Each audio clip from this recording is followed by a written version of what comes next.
This conference will now be recorded. We are recording. I'm very pleased that we were all able to attend tonight on our extra meeting. Paul Engels is with us. He just stepped out for just a moment. So we are all in attendance. And let's see. So emergency instructions, there are exits at the back of the room. And then in either direction down the hallway, there are exits at the front and the rear of the building. Any agenda changes? Hearing none, we'll keep the agenda as is. Open to the public for items not related to the agenda. If you are joining us virtually, that's creepy. Wow, you suddenly went really loud there. Yeah. If you're joining us virtually, you can unmute or turn your video on if you'd like to say something. Okay, announcements. Oh, Michael? Well, I just had a question, but it can come later when it's a question of process. Is it an announcement? No. Okay, does anyone have any announcements? I believe the City Council's having their hearing on the official map on Monday evening. That's right, yeah. Which Paul confirmed. Any other announcements from anyone? Okay, we've been meeting a lot. Paul, do you have anything? Okay, then we can move into the continued review of the draft amendments to the land development regulations. You said you had a procedural thing? I had a question about the process that the report on the amendment and adoption of these regulations for the Planning Commission's public hearing. After the public hearing, we'll take this back, review it, amend it if necessary, based on what we had at the public hearing, and then prepare a final report that will go to the City Council. Is that correct? So under state law, the time that the commission is required to prepare a report is now. Historically, often the commission has reapproved it following the public hearing. So that would be up to you if you choose. Oh, so we're going to only vote on this once. Under state law, the time that is required to be done is with the notice of the public hearing. As a practical matter, you can certainly choose to amend it following, especially if you make changes to the LDR, then I think it would be completely appropriate to update the report at that time. And we have done that in the past because I think it's helpful for the City Council to have a report that reflects the draft that's going to them. So, you know, oftentimes we try to get it right now, but then if we make changes before it goes to the City Council, we've often updated it to be reflective of what's going to them. Understood.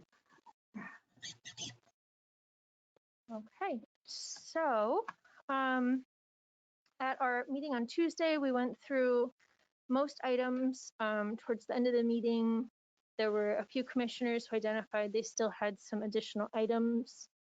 I believe all of those were sent to staff, or at least we were supposed to kind of get them to staff to be distributed in the table, which was distributed to us. So that table by email did indicate that some items had been addressed in different ways and some items were put into the draft. So it doesn't feel like we need to go through everything on the table, but it does feel like if commissioners have questions about what's in the draft or have additional items that were on that table that they want to bring forward for discussion or motion, I think this would be the time to do that. Can I just make a Can I just make a suggestion along those lines? Paul did annotate where some things had already been discussed and voted on. So, you know, I would suggest that, you know, if we've discussed something and voted on it, that, you know, that's, for lack of a better term, you know, done.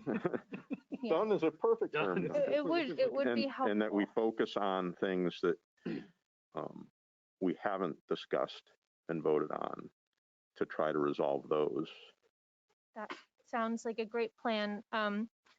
So also in our email, we received the report that will go along with the draft that will go out for public hearing. So, that's also something we want to review before we make any kind of motion for a public hearing. And we received the up-to-date red line and clean version of the LDRs, as well as the mapping that we had requested from Tuesday. So I guess, yeah. Sorry, we also have not yet talked about the TND PUD, if there were any comments. And I think this was all pertaining, the chart was pertaining to conservation PUD, correct? No, this was all the comments that I think that I had received. There are some that Michael provided related to TND. If I missed another commissioner, please let me know. Oh, sorry. So I just have a few little ones. They're not a big deal for TND, but I didn't understand that that's what this chart was for. Okay. So we can make sure those are covered tonight, since there was some confusion about the comments. So. Well, we're gonna, I assume, go through, I mean, I think we had a little bit left to do on the conservation PUD at the end of last time, and then I think we were gonna go into at least go through the TND one, and that would be at the appropriate time, I think, to make comments. That is a good point. So I guess I was thinking the only remaining things were the things that were in the chart that people had brought up, but we can. Well, that's what we should focus on, but I know that when we ended last time, there were some people that still had some remaining concerns on the conservation PUD. Now, like I said, if they've already been discussed and voted on, then I'd say we move on. If it's something new, then, we should make sure we get through that before we move on to the next one. Okay, so it sounds like from items people have, we should start with the conservation PUD ones first and get through the conservation PUD. So yeah. I know, Michael, you had a few and maybe. Yeah, and Paul has added them to that spreadsheet, but we can go through them, and I would hope we can go through them very quickly. Sure. So on 15C05E1D to G and 1505E2A to E, those are the provisions for. Can we? It's hard to look at the chart and the. No. I was just going to suggest that maybe Paul.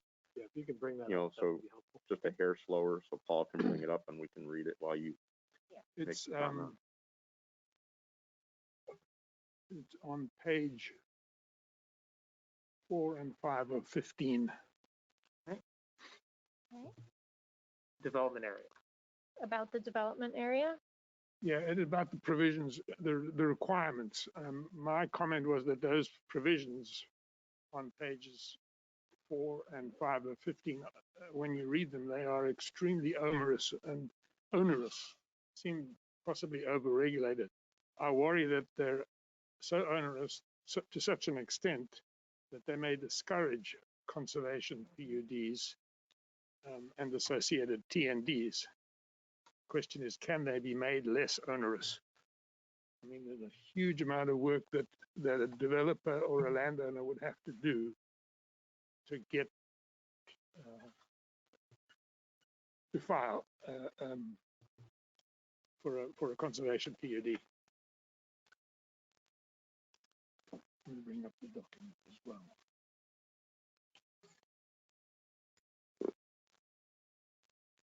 So one suggestion, Michael, that came up the other night as a clarification, but that could create a little bit of flexibility for folks, specifically in the Southeast Quadrant, is that Sharon clarified that right now a development area can only be a singular development area. And the reason for that is she wanted to make sure that somebody didn't put a home here and a home there and a home over here, and all of a sudden 70% conservation is really just a scattering of homes with a bunch of lawn between them.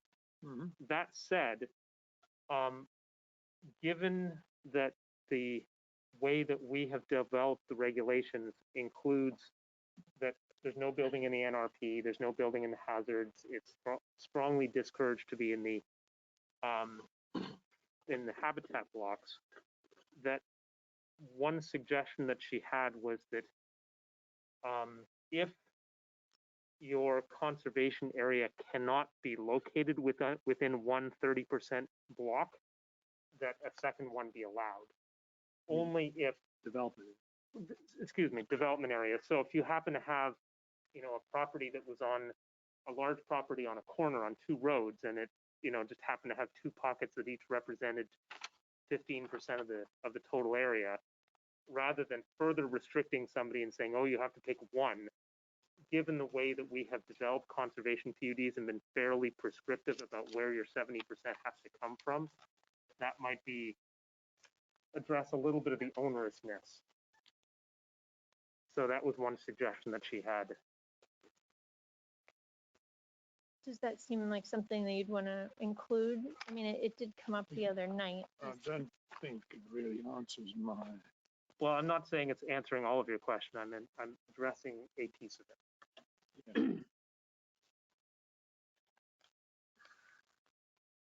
Do you have a suggestion, Michael, on what you'd like to see? well, I think it's a legal redrafting of a large section.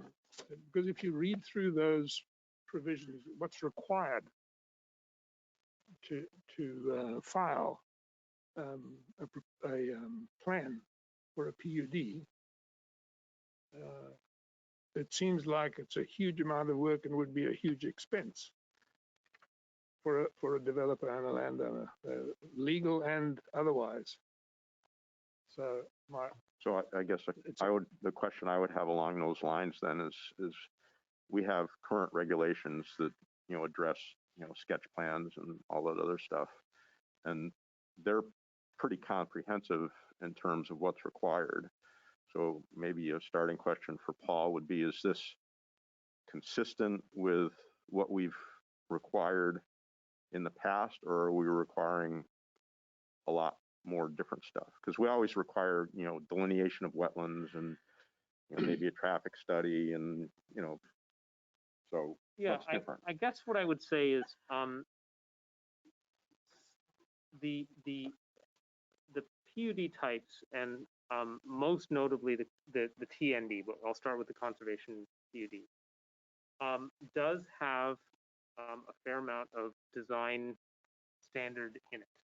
It is intended to ensure that there are transitions to adjacent properties. It is intended to foster a neighborhood scale in terms of building off the subdivision regulations. It is intended to have civic spaces near to homes and building spacing either on streets or onto civic spaces. And it's intended to to function as a neighborhood. So Right. There are standards. The current Southeast Quadrant standards are fairly comprehensive, and so there is some relationship to those. That was used as sort of the model for building the conservation PUD and the TND. I would say the TND probably goes a little bit further, because a lot of what we heard from commissioners is you want to create really good transitions, and that's part of what comes in. Right. So part of my question is that there's things that are prescriptive, that are, for lack of a better term, form-based, that kind of say what we want. And then there's things that are, submittal required. And so I guess, maybe it's a question for Michael. Are you concerned about the prescriptiveness, Yeah. or are you concerned about the submittalness? the submittalness, I think. Okay. Can I add to that? The concerns that I brought up, which are in a slightly different section but close, are very similar to Michael's, in that the first 2 points that I brought forth really do pertain to that same question of, like, have we fully vetted enough to ensure that we're not creating burdens for people? We don't want a conservation PUD to be difficult for someone. But we have not had an agenda item for us to discuss the details of this. What type of conservation, what are the mechanisms? What we have in here is different than how we lay it out in Article 9, even just the pinning of the property is different. So, but I don't, so the onerous comment is similar to what mine is. However, I do think that everyone agrees going forward with conservation PUDs where we have them mapped is what the primary desire is. It's just, can we acknowledge that between now when we have to approve this thing for public hearing and the public hearing, can we set some time, perhaps not tonight, but to go through some of these issues so that by the time we get to our full public hearing, we've all been able to. So I would say yes, but keep in mind that your public hearing is in less than a month. And then you have no more than 1 week to turn it around to council. Your timeline is very tight at this point. And if that's the timeline. So, you know, I just want to be clear that, you know, if there's something that you all want to discuss, don't wait 3 weeks for it and then have a week left. Right.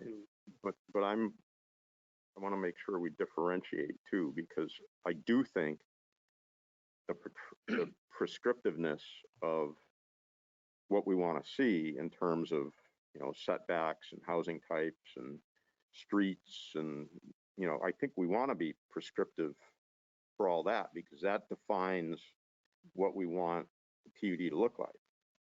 In terms of what the submission requirement is and what kind of research they have to do, I would advocate for making that be, you know, similar to what we've required in the past on, you know, PUD submissions that have come in. And yeah, that I was mean, I kind of my guess question. the area that is probably has the most difference from the current to the future in terms of submittal requirements is actually the master plan, not so much the PUD itself. Because today, if you choose to say, I've got a 30-acre parcel and I only want to deal with 3 acres of it and or 5 acres of it and have 8 homes on that, then you can just plan out those 5 or 8 acres. The master plan is saying that can be phase 1 that you do in detail, but you are required to give us a concept for how the whole thing can work together. And that's something that was sort of the starting point of this entire project was people, you know, requiring people to think about their entirety of their parcel, not to the same detail level, but more so than today.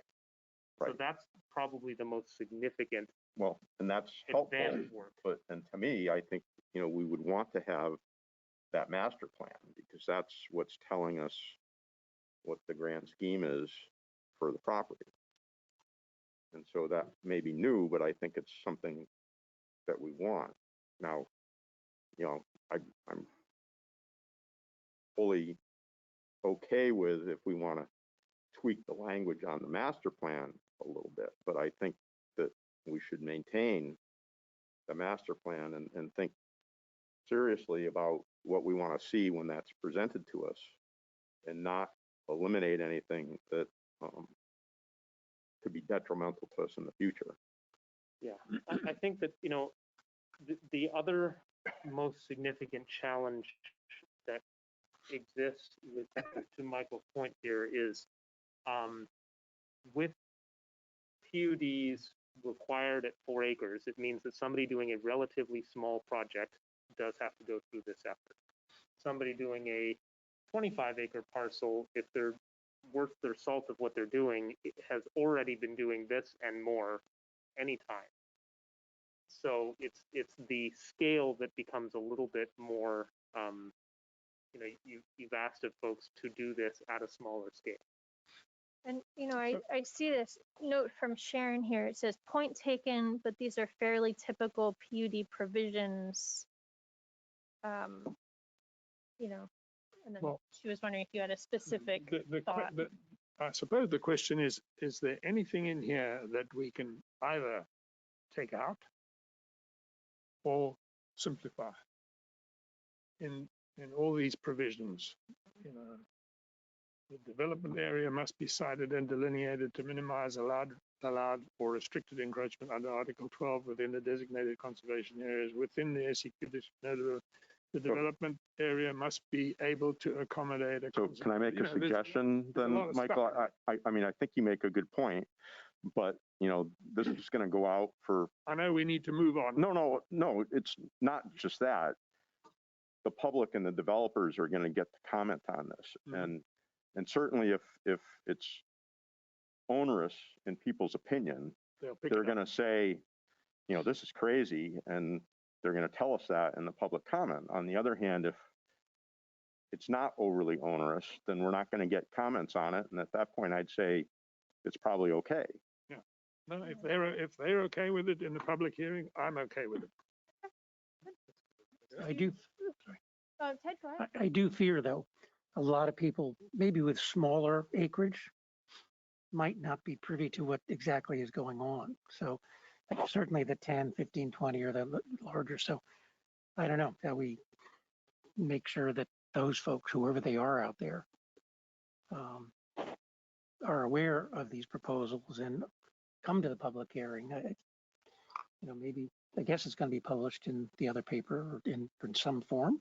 At a minimum, well, in next week's other paper, there will be a public hearing notice. We've started a discussion of how do we, there's a lot in this draft. You know, that I don't need to tell any of you that. How do we parse it and bring it to the public in manageable pieces? And so we've already started talking about and sort of over the next few weeks, bringing out piece by piece. You know, what are the things that are subdivisions and PUDs? What are zoning district changes? What are all the things that are unrelated to this conversation that you've done, like solar ready roofs for commercial or things like that, so that people can, you know, not just say, here's a 300-page document. Please tell us your comments.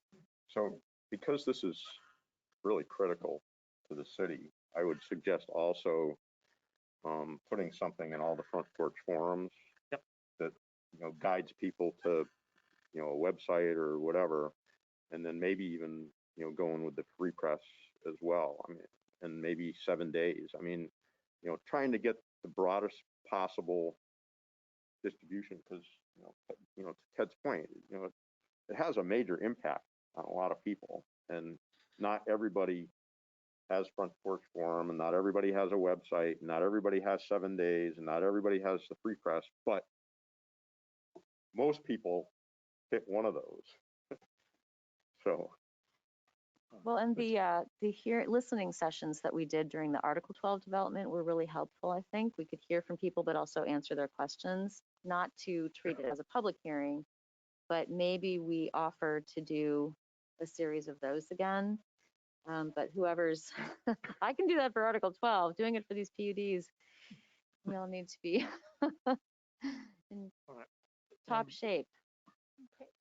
So are we ready to next move on one? from Next this? one, yeah, I'll try and make them quick. The next one is the next, is page 6 of 15, top of the page. I had wanted to add the words up to a maximum of 6 dwelling units per acre, because that's the maximum.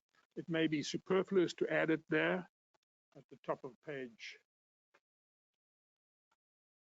the very top of page 6 of 15. So, Michael, what I saw the comment. I think that your concern is addressed later in that page. So the way that we tried to build the conservation PUD to make it clear to everybody is, first, there are the assigned dwelling units. It's what the property itself generates. Mhm. That's the entire land area, moving the density from the area that you conserve to the remainder.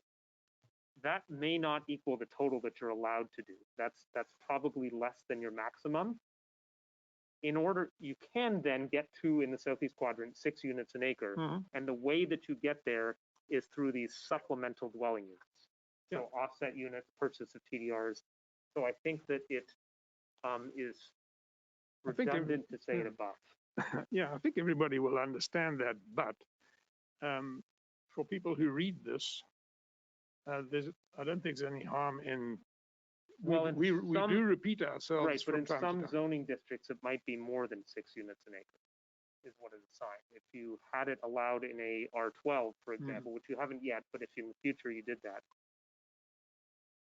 because you did say that a conservation PUD is enabled in any zoning district that allows for a PUD when 50% of the land is that. So right now you allowed in an R7. R7 by definition will be above 6 units an acre. Okay. So My next question, As we can go leave it. through these, Michael, though, can we, leave it. well, no, just kind of make a statement, we're okay, we can move on, just so Yeah. we know that it was resolved, that's all. Yes. I've put a strike through it. The next one, my next one is more a question to something that I'm not sure I understand, and that is buildable acre or buildable area versus something else. It's trying to understand gross density and net density, and that's on the same page. Yep. Further down, lines 31. Yeah, it'll be good to get a re-review. I think there's some confusing comments at our last meeting, so just to make sure everybody okay, gets. so first there is the gross area of a property. That's the entirety of the parcel that you're looking at. In a conservation PUD, there is then a development area. The development area is the area that is not the conservation area. So it's the 30% or potentially less than 30% if you have a lot of hazards. That's your development area. And in a conservation PUD as drafted, that is the basis for your density. So when you have said a minimum of 4 or a maximum of say 6 dwelling units per acre, it's of the area that is your developable area, the 30% or less. Buildable. No, No. developable. That's the Buildable 30% is inside. is after you've taken out the streets. Right. That's your buildable, and that's relevant in a TND because in a TND, all of the density is based, and all of the housing types are based on the lot itself. So that's where the distinction comes in. In a conservation PUD, we use buildable area because that's all of the land that you have not been required to conserve. In a TND, we're talking about developable area because that's the area on which each building is based. And the difference between those two is the streets and like a railway right of way, things that are public rights of way. So which So- one's the bigger one that includes the streets? Because I think you might have just switched it. I think you around. switched them up again. Okay, let's say it again. Developable Which area is is the bigger always one? bigger. Develop. That's a, say it that's a, again. Developable. Developable area is always large and that's because it conservation includes the PUD. lots. The developable area by definition includes the lots and the streets. Mhm. The buildable area Doesn't- excludes the streets, and the So if you- so developable, therefore it's smaller. the developable area is usually used with the conservation PUD. The buildable area is used more with the TND. Correct. Okay. Because what you're doing, remember, is in a conservation PUD, the way that you're doing density is units per acre total. If you were to choose to take out the streets, which you could choose to do, you then are dramatically reducing the density again because you're saying take out 20% of the land, which is going to be streets. You use it in a TND because density in a TND is based entirely on building type, which is the building lot itself and not the streets and not the civic spaces. Does that make sense? It does. Clear as mud? I'm gonna. Sounds like a graphic would be good for this. So as I told Jessica earlier today, the thing you've not seen is that we've been working with Mark Kane at SE Group to have some illustrative things to go with this.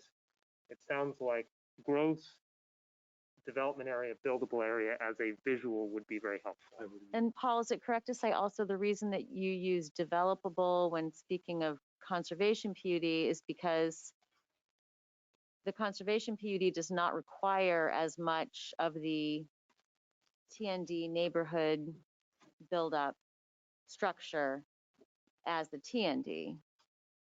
So there, you're a little bit, Yes, I there's would more call that- flexibility there. My statistics teacher in college would say that that's correlation rather than causality, meaning it's that's you're correct, but I don't know that that's why. It's just that's also a factor. So, Paul, if you have a minimum required density of 4 units per acre, Yes. And that would apply to the developable area. Correct. If you make it to the buildable area, you're going to have much denser, because you've got less Wouldn't space. be necessarily physically more dense. It would be fewer units. Because Right. remember, the units per acre is a calculation, Mhm. not a location of them. So what you'd be saying is, let's say you started with 10 acres as your lot. 70% of it is conserved. Therefore, your developable land is 3 acres. If you say 4 units an acre across 3 acres, Right. then you're saying 12 homes can be in those 3 acres. Mhm. If you were to then say, no, what we mean by minimum or maximum, it doesn't really matter. It's the buildable area. Density is the buildable area. You take your 3 acres and you take out about 15% of that space. So you're down to, let's say, 2.5 acres on which you calculate density. So 2.5 times 4 becomes 10 units instead of 12. As the numbers get smaller, and instead of a 10-acre lot that you're starting with, you start with a 5-acre lot, the amount of the remainder that a road becomes, if they install a road, gets bigger and bigger as a percentage, because a road doesn't get smaller just because the lot got smaller. So, you start eating away at units pretty quickly. So shouldn't we be using then buildable area? Because those other spaces are going to be, we need roads, paths, whatever it is, in a development. They're going to be there anyway. So it seems like it doesn't make much sense to use the developable area rather than the buildable area, which is the real space that you've got. So Other seems to be typically, a bit hypothetical. right. I mean, I guess what I would say is that typically in South Burlington, if we look at our older neighborhoods, the lots are about 9,000 square feet. 9,000 times 4 is 36,000. Add 15% to that, you get 43,000, you get an acre. So I would say that the historic development pattern for a lot of South Burlington's neighborhoods is to be the development area at 4 units an acre, because you're getting 4 units each on, say, 9,000 square feet, and then a little bit remainder for the roads. If you started with the buildable acreage, you're probably getting something that is less dense than what you have historically seen as a classic South Burlington neighborhood. So More dense. I mean, a quarter acre is quite a big lot. If you're using buildable, it'll be more dense. There may be fewer units, but they're going to have to be in a smaller space if you're using buildable area, because the space, again, the roads are going to have to exist regardless. It's how many units are allowed in the road, in between the roads. Are you saying that there can only be 4 after you've taken the roads out, or is it 4 before you've taken the roads out? And that's what I'm saying, is that historically in South Burlington, places like Chamberlain neighborhood, Mayfair Park, the Orchards, I'm just saying that it seems to make more sense and be more attached to the real world if you use buildable area rather than whatever else we've said here. In this, so ultimately it's a commission decision. So we'll go with as you write it for the minimums or the maximums. well, that's my opinion. I don't know One what question, my colleagues sorry. feel about it, but Maybe slightly off the subject, but Michael's raising it when we're talking about roads. Are we requiring sidewalks on both sides? In a TND, yes. In a conservation PUD, it depends on the street type that they select. Most of the street types that we have selected, unless you get to a very urban environment, required on one side, which is the South Burlington typical. Yeah. It's a tricky balance, because you want to have really good pedestrian service. On the other hand, each additional sidewalk is a maintenance burden for the city long term.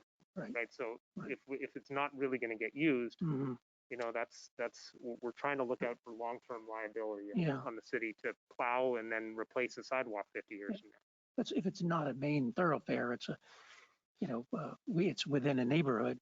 it seems as though one side is Yeah, safe enough. I mean, once you get to a certain level of density, you want it on both sides. You know, like in the heart of South Village, it Mhm. would be odd to have it on only one side because the homes are so compact. Mm, But once you get a little bit more spread out and you wind up with something like, say, Paul's neighborhood, the Eastview neighborhood, Eastwood's neighborhood, one side is probably sufficient there, and that's why we don't require it in the conservation PUD. So do we need to come to conclusion on Michael's buildable versus developable? Well, I mean, right now it's developable, and I think if Michael wants it something different, we should Make a motion? make a motion, I suppose, so we could, you All know, right, if you continue to think you want it that way. I'll make a motion that 15C05 F4 should be changed. Line, do I have to give you the line? No, I think, but you are speaking about minimum density, correct? I'm speaking about 4A, I guess it is. Yes. Where it says,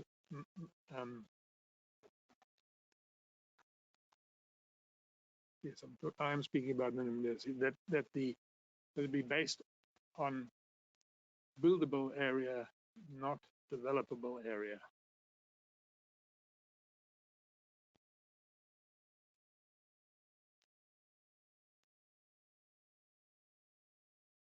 I'll second it, Mike. I'll second it. Okay, we have a motion and a second. Any discussion or questions? I guess I have a question for you, Paul. If it makes it feel like complicated to calculate, if you have to then be like subtracting out sidewalks and roads and such things, is it? I don't, like, doesn't that become kind of a calculation nightmare for you and the DRB then to like not just kind of take the development area, but have to like, I guess what I would say is it's not necessarily on the DRB. It would be on an applicant because they would be, as they're figuring out the layout of their project, they might say, well, what if I don't have a road? What if I have one road? What if I make it two roads and I sort of go over this way? And as they modify their design, then the numbers change. The DRB will receive whatever their proposal is. So I guess I'd say on the DRB end, you know, the requirement will be that they've run the calculations. And Paul, outside of the PUD, in the underlying zoning, it is the developable area that is used, right? Traditionally, that it is only the TND that has introduced the buildable. Is that correct? Yes. So At the time of a subdivision, when you were demonstrating your overall density, then yes. and everything else within the conservation PUD is based on the non-TND PUD. It's based on the traditional underlying zoning. Yes. It seems to me like sticking with that makes the most sense because we're trying to show the difference between these two PUDs. So sticking with developable seems to be the right direction. That's the way I would. So we've had a motion and seconded. Do we want to just vote on that? any then? other discussion or questions? Okay, all in favor of Michael's motion? 3, any opposed? Oh, no, 5. No, It was Paul 2 put to his hand 5. up twice. No, Oh, did Paul vote No, no. twice? Oh, sorry. I saw your hand. Paul voted in favor. Oh, okay, so 3, 4. So it stays as in the draft with developable. So kind of the full 30%. So as we move on, can I also just make another suggestion? I know other people had commented and we're kind of going through Michael's a little bit, Yeah. but I would suggest that in lieu of having to keep looping back, that if people have comments as we move forward, that we kind of address it stepwise in order. So, you know, Okay. not go through Michael's and get to the end and then loop back and No, I do think Monica's that's a and get to good, the end. good point. Was that a vote 4 to 3? Yes. 3 to 4. 3 to 4, yeah, okay. So it did not pass. No, I got it. Okay, Yeah. so we were on page 6 of the conservation PUD, I think, similar to where we had gotten to the other night. Anything before that? Did we miss Mine were mine were pretty much all 15 CO5E. Can you give me a page number so I can Mm. follow along?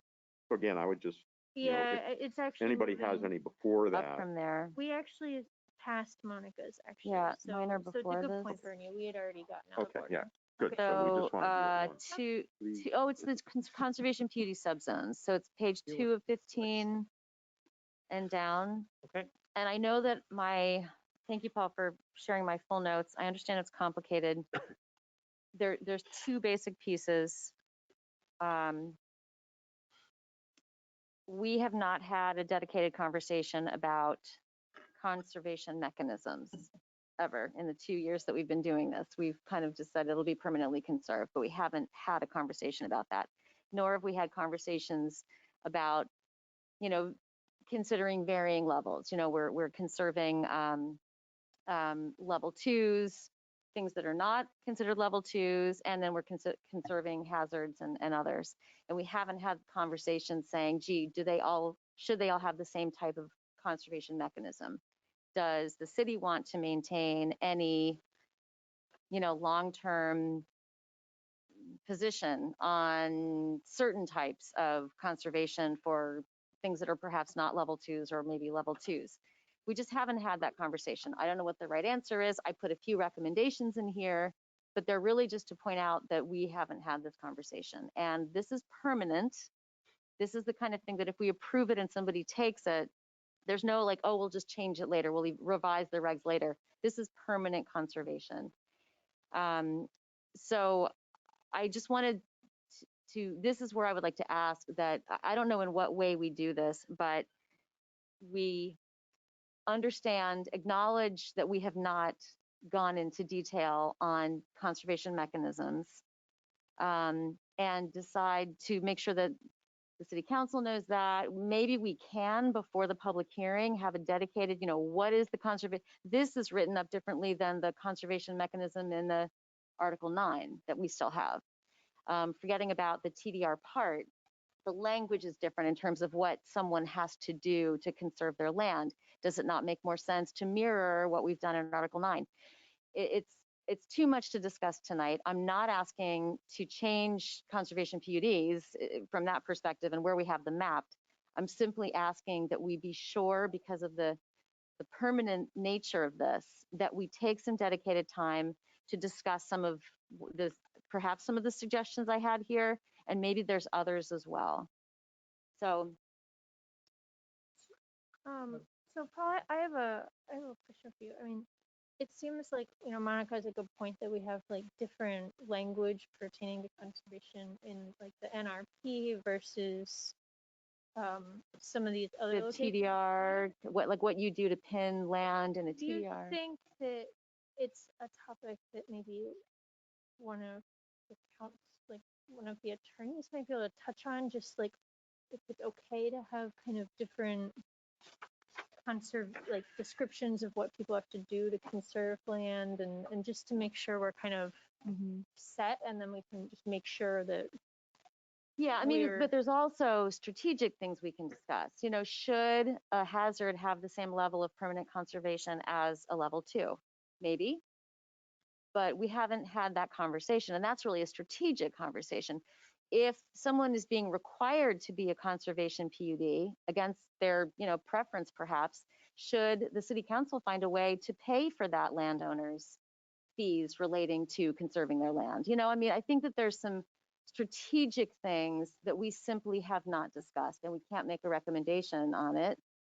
And all we have is this language that we've seen for the first time because we're busy. I mean, there's so much. And this actual detail of this section at the end of page 13, the 3 of 15, and the beginning of 4 of 15, we all saw for the first time with this conservation PUD draft a week ago, you know? Well, we had voted yes, on although I this. will say that you did see the conservation PUD draft back in July.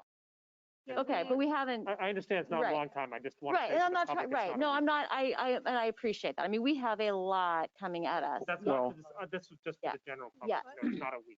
Yes. And maybe we can talk about it during the public review period, but we have talked about it, and to an extent, and at least my understanding on some of this language is that we wanted to allow a little flexibility in the conservation PUDs too. In other words, they have to protect the hazards in the level ones, but if that doesn't get them to their 70%, then, we kind of have other things that they can look at adding in. Right. And so, to have that flexibility to get to the 70%, we may end up conserving something that's a level 2 or something on some lands where we wouldn't necessarily somewhere else. Right. But the advantage to that is it allows some flexibility. So I think, we can certainly talk about it, but I would be careful about eliminating flexibility. No, so let me just take that as an example, okay? So what I would say though that we haven't talked about is within what you just gave, right? So say there's a parcel and 50% is hazards in level 1. Absolutely, let's go. Let's pin those right now and conserve them permanently forever.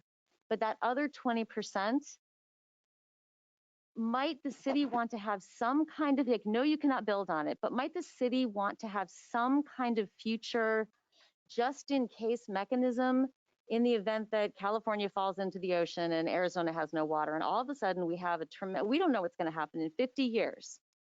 No, I get that. And I don't necessarily disagree with that, other than we did have a discussion some meetings ago about changing the percentage. And I think we even voted on it. And I think people were pretty averse to changing the percentage. But I'm not necessarily. I'm not talking about I'm not talking about not conserving. Yeah. I think that you're talking about two Yeah. slightly different aspects of the same subject. We are. Yeah. Two of Monica's comments were addressing these two things. I think one is the amount conserved. I think what you're Yeah, I speaking haven't about gotten to that one yet. Yeah. Monica, is the permanence of the conservation. So as drafted, the 70%, whether it's hazards or level 1 or something you reach to with level 2s and others, in a conservation PUD must be permanently restricted from future subdivision and development. Right. So I think that's Yes, your and as an comment example, like the Eau Claire parcel has a different kind of conservation mechanism in it than the TDRs. There's different ways the city can permanently conserve or have maintain some kind of something, and that's just that we haven't discussed those mechanisms. And might we want to recommend that the city at least consider or be, mindful that perhaps things that are a level 2 might get a different type of conservation mechanism. Sorry? Not be permanent then, maybe. Or, okay, so another, So I actually have an example for you. Okay. And it's one of the things that I think about is, the 70% is the things that we've really clearly defined in the environmental protection standard, but then there's this additional list of things that we've identified and are identified in the comprehensive plan as really important. And this is actually one of the only mechanisms that we're putting into our rules to address and protect those things. And for me, one of the most important pieces is the agricultural piece. So in your example, say it's 50% hazards in level 1s, and those would really never be touched. But in this case, you might have another 20% of your property that could be in an easement or held by the land trust where it could be used for farming and really important things for us in the future, but it wouldn't have houses and buildings on it unless it was associated with the farm. And, I think that's one of the great things about the Vermont conservation groups is that a lot of them have various types of easements and that make sense with the land. So like the areas around a river or around a wetland are a no-touch zone and might have management for invasive species, but areas that were previous farming or current farming, the way those conservation easements and language is usually drafted is that they would continue to have the option for ongoing farming. And so I guess as long as, in my opinion, as long as this is written so that the use and the management of the lands that are conserved can be flexible with what makes sense on that particular piece of land to make sure that farming would be allowed. Mhm. Like, I feel comfortable with how this is written, that we're not just saying nobody could ever touch that land ever again, but it could be used as grasslands or farmlands Mhm. for those active uses, because that's a really important piece to me. Like, Yeah. Yep. And you know, so let me give you another example though, because you just said in your in this, you said, well, there's hazards in level ones and they'll never be touched. That's not permanent. There we have Article 12. It's not permanent. It's the current regulation and it's one planning commission away from being changed. Well, We have Well, Yeah, the no, two- but there's- it's what we're talking, two this is the aspects. only, this If- is the only thing we have that's permanent. This is the only permanency we have. Anything else, we have to hope that all this hard work we've done and that it does last forever and that the state doesn't change, but we don't know. We don't know what's coming. So, If it's a hazard or level one within a conservation PUD, then it would be permanent. yes, Your point is that if something isn't a PUD, that's right. you are correct that until something's a PUD, the zoning will say that you must meet if you're just building one house on a lot, for instance, you must meet all the setbacks. Right. That is, Right. you know, So I was hoping that we could discuss it later, but I mean, to your example, that in the future, let's just say that the state decided, guess what? We have all these climate refugees coming in and Chittenden County isn't allowed to have any more of that Article 12 business. Chittenden County needs to be, you know, all built out, right? They can't touch the permanently conserved stuff. That's done. That's permanent. Might it not be, in that worst case scenario, wise for the city to say, all right, we'd really prefer to protect more of the hazards than these level twos. So we want the right to, in 50 years, copy paste that conservation acreage and put it in this more important area, that because now we're not allowed to have NRP and we're not allowed to have, I mean, right? We just don't know. And we never have to think this far out from a permanency perspective, but now we have this permanency tool, and I just feel like there's very good things that can come from it if we just discuss more of that. I'm not trying to hold it off in any way. I just ask that we dedicate some time to really thinking through this before we lock in some grasslands and potentially lose another very important part of, let's say, something that's an NRP that won't be in a conservation PUD. so in some, can I say back to what you're saying? Broadly, I think what you're saying is that a conservation mechanism, you're recommending that there be a discussion about whether the holder of the permanent easement, let's say the city, has some mechanism by which to modify that in the future. I mean, fundamentally, all of your examples are, what if something happens and we want to change it? Is that a sort of at its core what you're?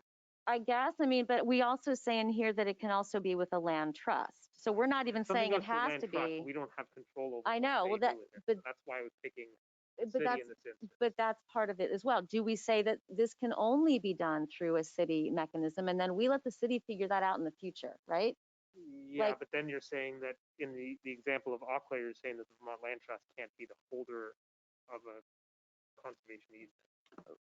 But we haven't had this discussion. I don't know. What are the pros and cons? And is it, So the part of the discussion we did have was that we did vote on these being permanent, because I think we felt like this is one piece where we can say it's permanent, and if that wasn't unanimous, by the way. I know, I'm just saying, we did have a discussion and there was a vote on that piece of it. What we don't have control over is the future. And you're right, like there might be some part of the city that's currently zoned NRP, and who knows, at some point the zoning might all change and that piece of NRP might get developed, but this conservation PUD didn't. And I guess I would say that's a win. We've conserved the part that we were able to conserve with That- this. but where Was it's the not a objective- win is that we have, through all of our work with Arrowwood, we have verified that the NRP is extremely important because it is the connector it is covering the most important territory, except some of the habitat block, which is outside of it. We verified that our NRP is sitting right on top of the most important natural resources. Those are the primary, those will help forever in perpetuity, if we can save them forever. The animal passageway, because they're connected. If you look at the PUD's requirements, they're not connected necessarily. There are some parcels that are not connected to that. So what we've actually conserved permanently is like, that's not helping our goal, which was to create the natural habitat corridors throughout the city. So it's tough because I'm actually, I think, more concerned about permanent conservation and its strategic placement with my comments. And my goal was not to get into this level of detail tonight. I was simply asking that, can we, I think we can circle back to it, and I think it's part of the TDR discussion as well, because that's part of what you had said that you it's, were. I mean, it's yeah. kind of all in there. It's just Okay, being open so to I- varying mechanisms. It sounds like no change for tonight, but, Yeah. you know, making sure that the other programs are working well also. And- Sharon's suggestion related to this is that if you think that you may change some of the tools, that's fine. Just let the public know as part of your adoption that, you know, you may revisit some of these things in the next year or two. It's just a matter of, you know. That in itself, I think, is very helpful. Yeah. any, And then I did have one other, which was in the PUDs, which it's right within here somewhere, but within the PUDs that where we are requiring conservation PUDs, can we consider allowing a conservation range of between 60 and 70%? actually vote. Right. She brought it up, but we Oh, didn't yeah, vote. we discussed it, I remember. Right. So, and again, I tried to explain in here the rationale because I do think, I think people will prefer an area that's a larger area that's built that has more open space within it than just so giving the landowner some flexibility, especially when we are requiring that they do conservation PUD, is something that I would think would be helpful. So I don't know if you want me to make a motion or if there's questions about it, but I'd like to make a motion that we, that when conservation PUDs are required, we allow for a range of 60 to 7%, 60 to 70% conservation rather than just the 70%. Well, it could be more than 70%, if the landowner wishes, right? Whatever, She's talking about I'm just saying, minimum. it can go down to, yeah, I mean, a landowner can conserve Can go 100% of their land if they want to. I'm talking about with the conservation PUD, just allowing it to go down, to your point, Michael, to 60% and still receive the benefits of the conservation PUD. Would that be the same on every parcel, or would it pertain if we have a parcel that's 80% hazards and level 1 resources? Well, it's just wherever we're requiring a conservation PUD. Right, so functionally, let's say a property was 80% hazards. Hazards are out regardless, so it would mean 80%. If there was no hazards, let's say, and it was 80% level 1s, you would be able to bring that down to 60%. So that would be functionally the effect is that you, if the level 1s, you only have to protect up until you get your 70%. So that would be an effect there. And I think the way that you're describing it, just to be clear, you're describing about spreading things out a little bit more. The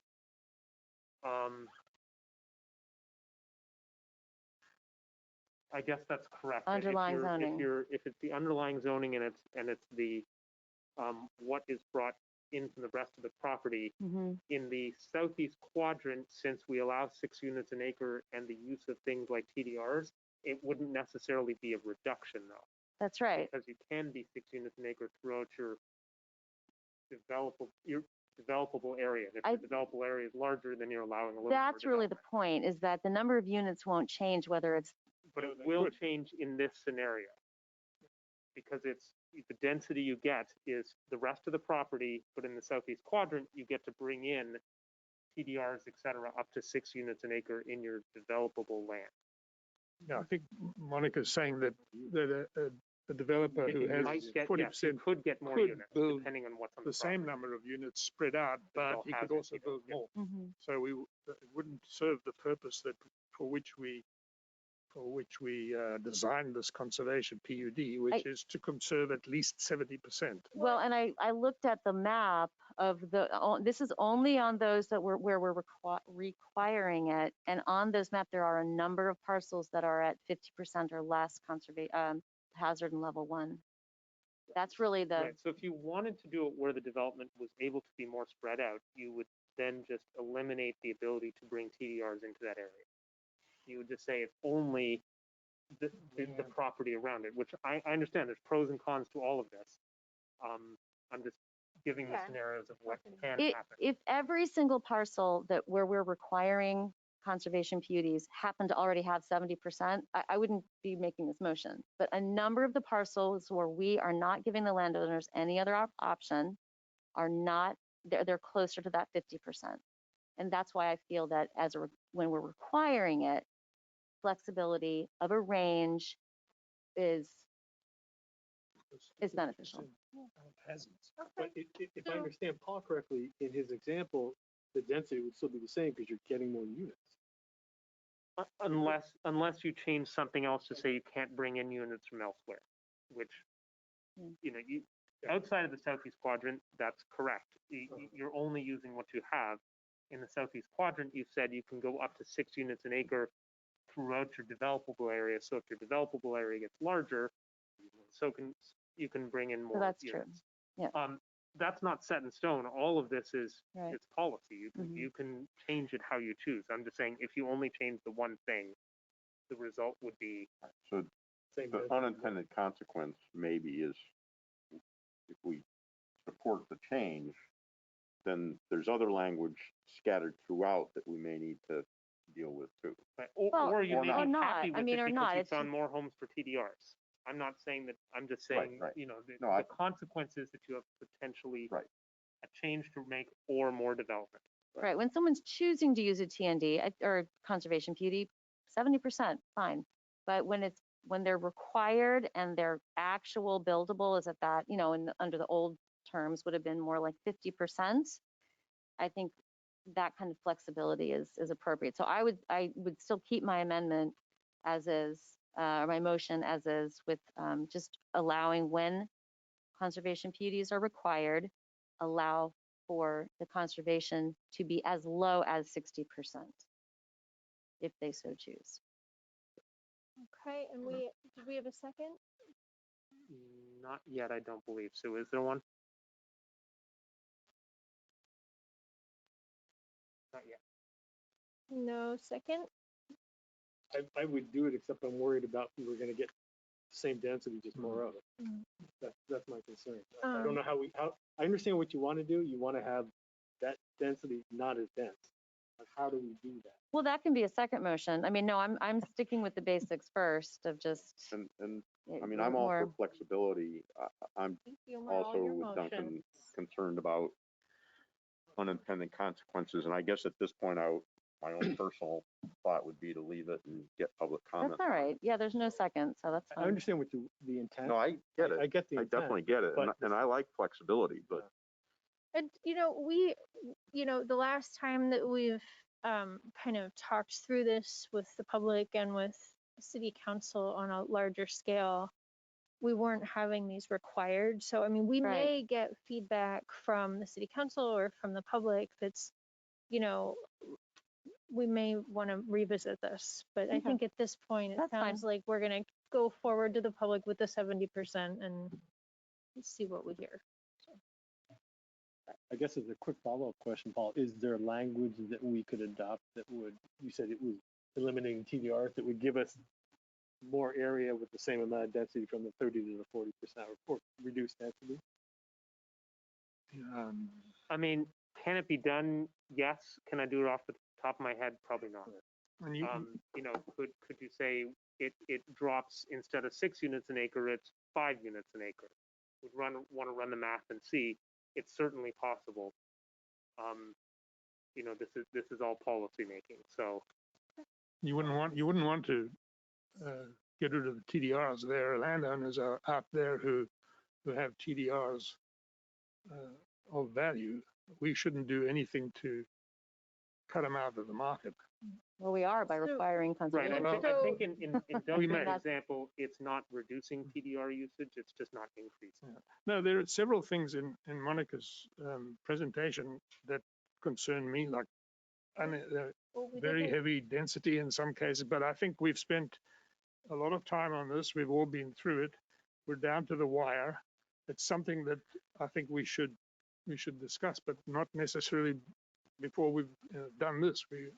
I think Jessica suggested we could look at this when we look at the TDRs, which is after IZ and when we've done our work here. And we'll get public comment too.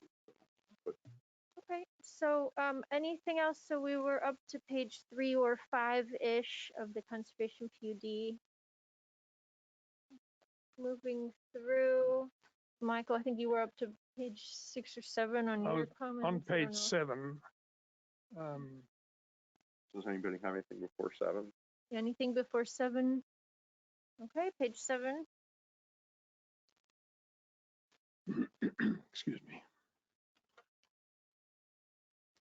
Page 7, there's an example.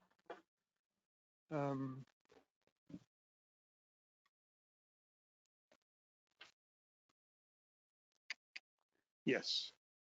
Example 1 on page 7.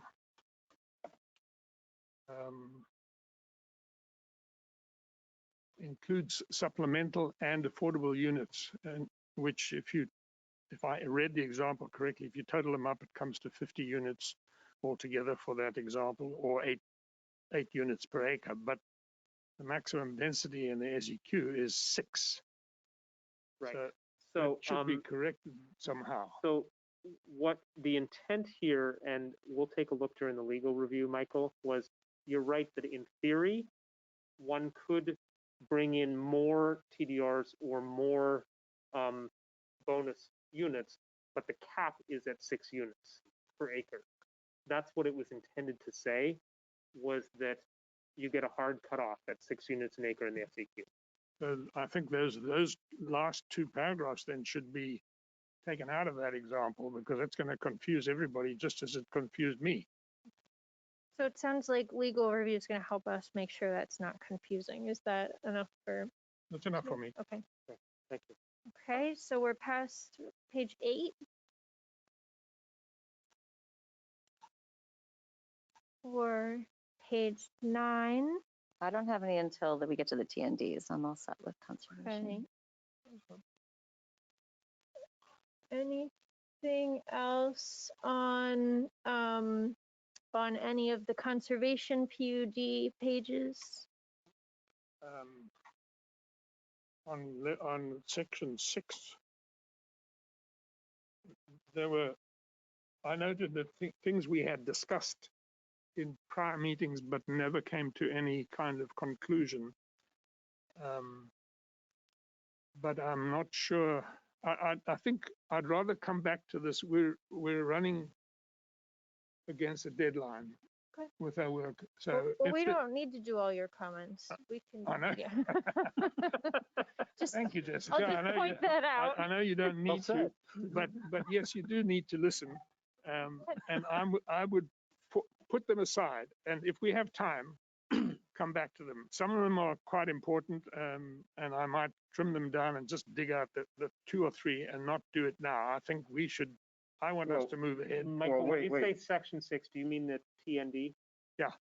Okay. Just to Yeah. be clear. So we are going to move into TND because I think a few people had some questions on the TND. Right, but I would So- just comment that if it's important, I mean, we're going out for warning for public comment. So if there's things that, you're saying, Michael, that truly can wait until quote unquote later, Mhm. then that's fine. But if they're important and you're talking about looping back, the time to loop back is now. Well, I'll give you an example. We discussed reducing the minimum buildable area to less than 10 acres, but we didn't take any action on, if you look at page, You're talking about TND or conservation fees? So We're in we, T&D. TND, TND. we moved on to TND now. page 2 of 10. I have Uh, something on 1 of 10. But go ahead, Michael. Yep, let's, And then, the next one was also, we talked about reducing the buildable area to at least 2 acres, no action taken. And, it also applies, then it would apply to the table, or table 15C06-1. So there are things that we talked about but never resolved. Well, so do you have specific Well- concerns with those numbers, Michael, or? Well, I thought we should reduce, let me go to the page because I need to see the text.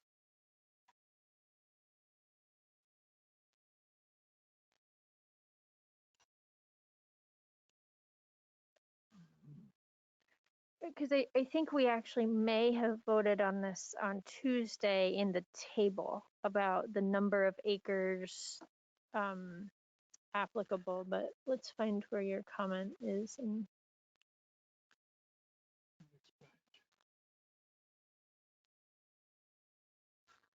I think, Michael, it's the top of page 2 of 10. Yep. And I've got it up on the screen, I think, the area that you're.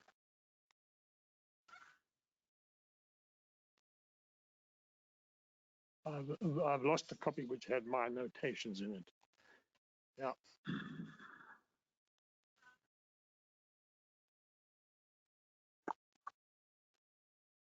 Can I do my page 1 while Michael's 12. looking? Line 15. I think we're close. So Michael, in your notes in the table, you said we discussed reducing the minimum buildable area to less than 10 acres, no action taken. Yeah, it was in number 2. Yeah. A TND must incorporate one or more of with a total buildable area of 10 acres or more. And we thought that might preclude some valuable TNDs, and that 10 acres was a high threshold and should be reduced. So 2 thoughts for you, Michael, on that. One, in the subsection below it, it does say that an infill version of a TND can exist between 4 and 10 acres. And Well, in that one, we talked about 2 acres. right, but let me answer the first question first. So the difference between a full TND and an infill TND is that the applicant can make demonstrations that some aspect of the PUD is available immediately next door. So let's say you're supposed to have a mixed use component, and you can demonstrate that next door, within a short walking distance, is a mixed use building, or a civic space if it's within the distance that would be in a TND that you can count it, or one of your building types. So that's the idea of between 4 and 10 acres. It gets difficult to do a full TND below 10 buildable acres because of all the requirements. That said, could it reduce slightly? Maybe. I think that the example that Mark Kane had given you back in the spring was something like 9 buildable acres, and he was able to make the whole thing work. But he said it was really tight to fit it at that. Okay, I guess my suggestion would be let's leave it. you have a function that can work from 4 acres up. I hear your point about 2 acres. I agree with it. But that's in the infill, which we haven't done yet, so. Right. I still think it's very valuable though, because as an example, Kirby Cottages is on less than 2 acres. That's an example of a really creative infill project that was able to bring in 7 homes that has not been allowable for several years now. That I think I'd recommend that it's worth spending some time on. Oh, yeah. Yeah, I agree. So So it sounds like Mark at had something on that 1. point, yeah. Okay, so on page 1 of 10, line 23, it's talking about the characteristics of a TND, and it says that goods and services should be located within a quarter mile to a half mile. I just wanted to understand if there aren't goods and services, if there isn't a market within the quarter to a half mile, does that mean that the developer needs to include it in their TND proposal? And if not, is this creating a potential hurdle for creating a TND. Like, oh, no, you can't do one there because there isn't a market within a quarter of an acre. It could just be a language thing. I think it'd be great if they had to include one, but that might be a burden as well. So I just wanted to point that out because there may be areas where a TND could go and everything else works, except there isn't easy walking distance to goods and services. Let me have a conversation with Sharon about that. I think that what she would likely say is that the intent there is to help determine where a TND should be chosen to be, i.e. what you did at your last meeting. B, it would give some guidance to applicants as they're thinking about their mixed use component of a TND to say, this is what the city is striving for. If there isn't a neighborhood goods within this distance, what we're really asking of you, I would put it maybe a hair short of a requirement, but this whole thing of a TND is really creating neighborhoods. And what we're saying is this is the kind of neighborhood that we're seeking. And so applicant, as you come forward, if there isn't one there, what we're really saying is, figure out a way to put it in there. So I just think we either need to say that more clearly or understand that this can be used as to block someone from putting a TND somewhere, the way it's written. I guess it's a difference between a requirement and a feature, I guess. Well, that's just what it just. Yeah.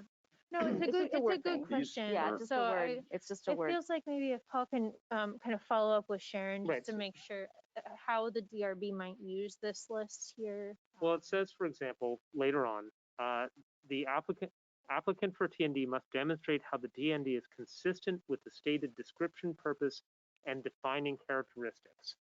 So this is where they would demonstrate to say, well, there is a store nearby, so I feel like the best thing to do here is a meeting house. Or there isn't one, and here's why I'm proposing this to be in there and why it fits well in the character. Okay. Remember, Right, the context right, of a right. master plan, you're trying to look at the bigger context of a neighborhood and not the way we've frankly built Right. South Burlington neighborhoods historically with Right. just horse blinders Okay. on. Right. So as long as it doesn't not creating a barrier. So that was page 1 and 2. I think you might have a public Wi- comment there. and we have a public comment. Sarah Dopp, you want to go ahead? Yeah, I just wanted to ask, does this list have to be all inclusive? I mean, would the TND require every one of those bullets to exist? Or is it a menu that these are some of the things that would characterize a TND?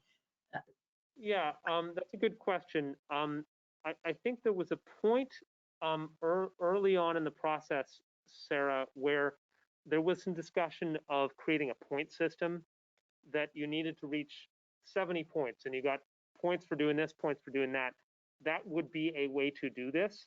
The commission felt that that was sort of another level of complexity that you weren't ready to do just yet. And so instead, Sharon created these characteristics of what define one. And I think that it says it includes these things. It doesn't say must have each of these things. So I would say the guidance to the DRB is look at them in their totality, Right. not as each individual one, but in their totality of what makes for good neighborhoods. Exactly. Couldn't there be some wording at the header of that section that would make that clear that this isn't a punch list and everyone has to be checked off? That the characteristics would include some or all of the following. Yeah, no, it's a good point, and I think that Or that gets to Monica's could broadly question include or also. something So like I that. think Yeah. that's. So it sounds like maybe no change for tonight, but that's something we want to check on and make sure that that's clear, before it would go to city council. I'm also going to raise the volume a little bit. So we can hear people like Sarah. Michael? Yeah, I had one last Sure, go ahead. item, and that is page 8 of 10, the tabulation of building types. It's something I'd sent to you and Paul some months ago, when we looked at a different table, and that is I'm recommending that we should increase the heights and or numbers of stories in allowable for a more efficient use of land, better affordability, and multi-story buildings are more tax efficient. We've had a number of presentations from outside consultants about this, saying if you can get more dwellings on the same footprint, it's efficient and it's tax efficient. So also a lot more people are working from home, so they need home office space. So my proposal is in that list. Well, I don't have to go through it. I've written it. Paul has it. You have it. Yeah, it's in the spreadsheet, so everyone got it. And some of my other questions I'm not going to bring up because Paul already answered them in the staff comment, so which I can accept. This one, I think we need to discuss this one. The heights aren't listed on page 8. I think he's just I think the heights are in a different table. I But think that's in the regular. It's on page 8 of 10. Not in the T&D section.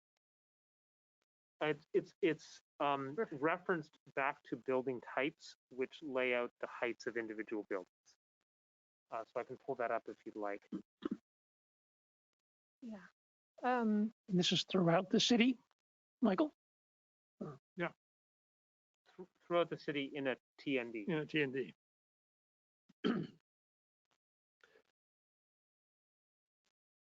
I guess I'm Can you bring up the heard height, Paul? concern about how these things might Might fit, look. especially in the southeast quadrant, which is a spot where they could go. It makes me wonder if the heights would be better suited to be taller in like the NCD when we get to that PUD type, because I know we've talked a lot about this TND type really trying to mirror kind of a traditional neighborhood. You know, it's right in the name, and not being like a real big visual and kind of So tall what is the thing. height that you're recommending? I'm sorry, Michael.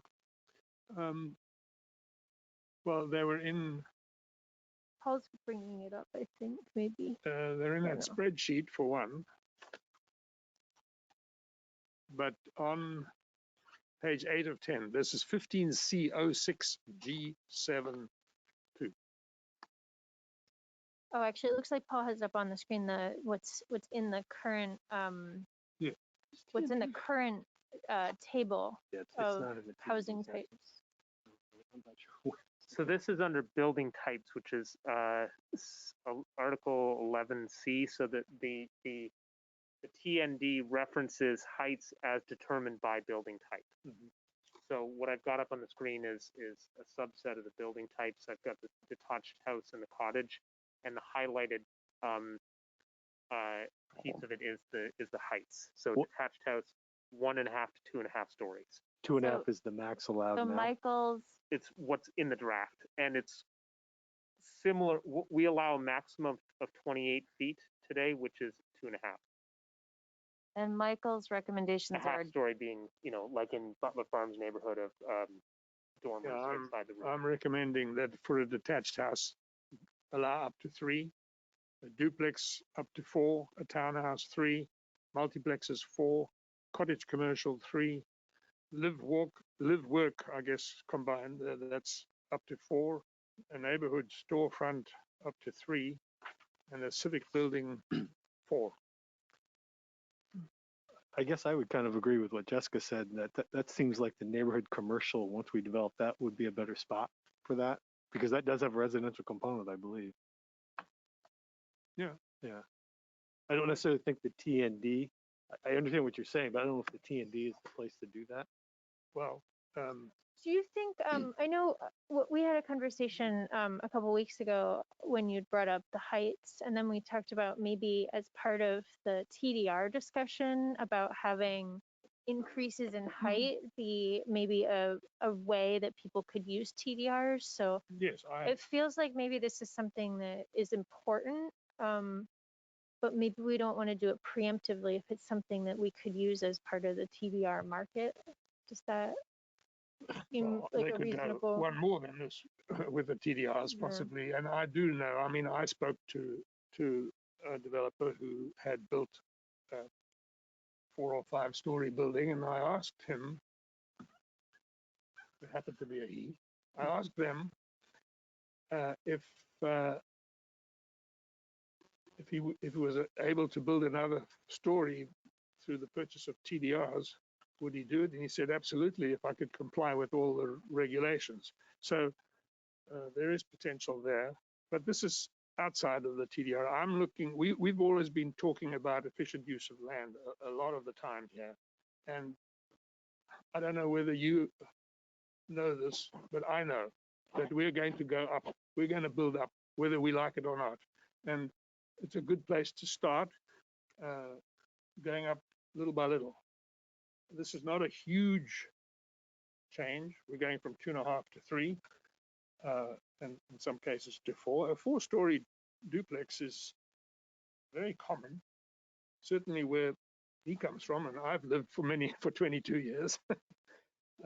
Yeah, I'm not arguing against that, Michael. All I'm saying is that it might not apply well in all areas of the city, so we might want to. Well, let's take an example for the townhouses that are at the other end, at the end of Market Street. You know, those are townhouses. They're currently maybe 2.5.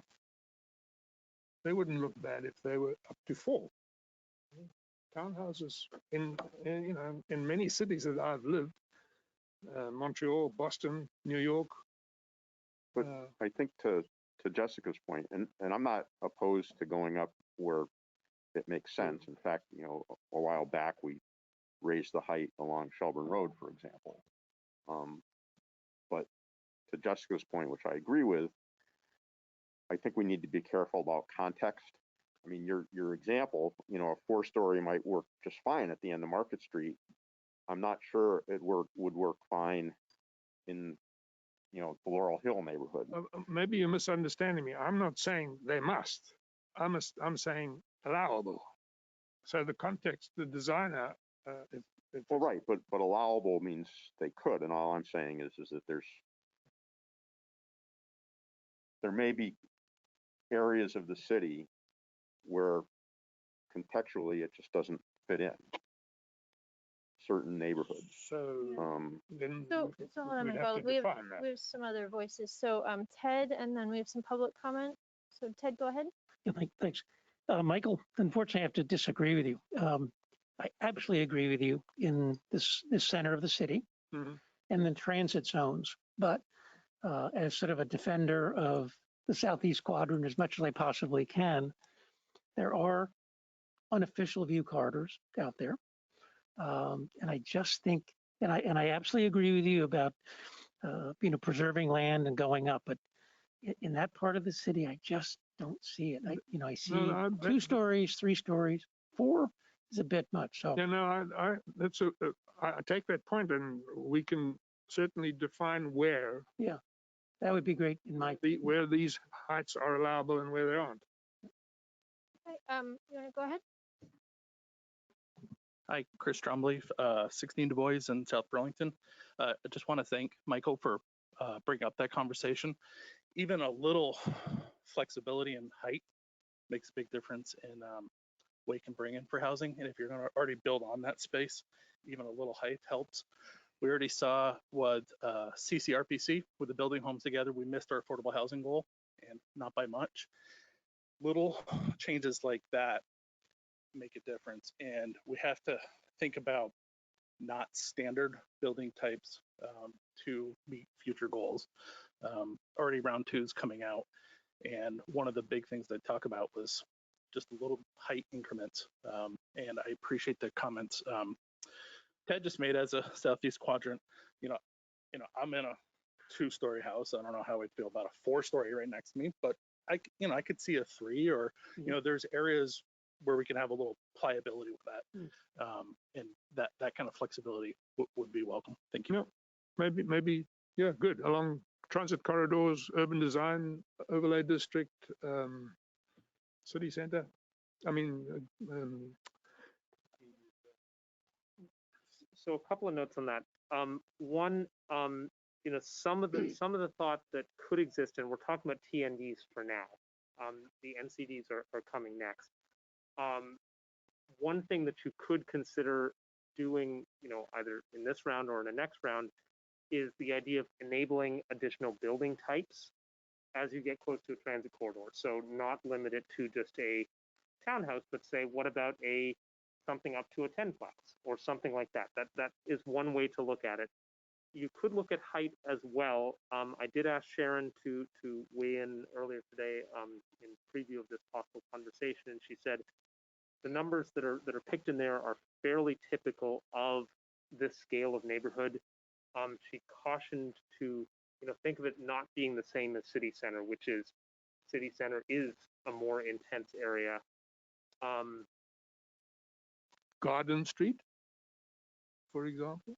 Right, but those are areas that I guess I would say are better suited to be an NCD rather than a TND, which is intended to replicate a more residential neighborhood, like something up to the scale of from Rye neighborhood up to South Village. And so I guess I would caution, given that you're already having much more compact development, you're encouraging very small lots, to not overwhelm those lots, at least until we've sort of had a chance to see how this works. Yeah, and that's my only comment, is that we should just make sure that we understand and apply it where it makes sense to apply it, but not have a tall building, in a neighborhood that's all cotton, Yeah, like down Farrell Street, for example. Right, and I think that's a perfect place for an NCD, and I would be 100% behind you, Michael, to both have more building types and go higher and use TDRs. I agree with you in what you're saying about there may be a market for it, and we should absolutely take advantage of it. I would just caution against doing it, say, on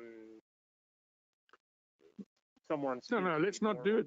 Let's not do it where it's not appropriate. So I guess, and we'll have a conversation about the next things we're going to be working on, but we've identified infill PUDs, the TDR changes, and the NCD as things that might be like kind of a comprehensive discussion to really make sure where we're increasing height, maybe there's a way to use TDRs, or maybe there's, so I think that we have a couple topics. In a later iteration, you could say a TND that meets these characteristics, i.e. is near Shelburne Road, automatically gets, or with the purchase of TDRs, gets additional stories. And with a smile on my face, we might get it done quicker from all the lessons we've learned over the last 2 years. Yes, exactly. So I have also something on that same section in 8 of 10. Okay. I've been saying since the COVID experience that I feel it's very important for every unit, every housing unit, to have private outside space, whether it's a balcony, whether it's a very small sectioned off portion of a ground level, but somehow ensuring that every Vermonter can have the dignity of being outside in their pajamas, having a cup of coffee in private. So I'm wondering if this TND isn't the opportunity to place that. It does not have to be a large space, but we have a number of comments about what all principal buildings must include, and I would like to see if we can add a statement about that. Okay.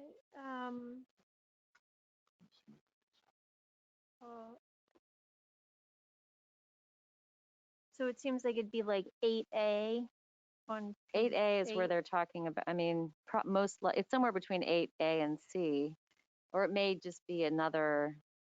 Yeah, because a lot of these building types would already have, or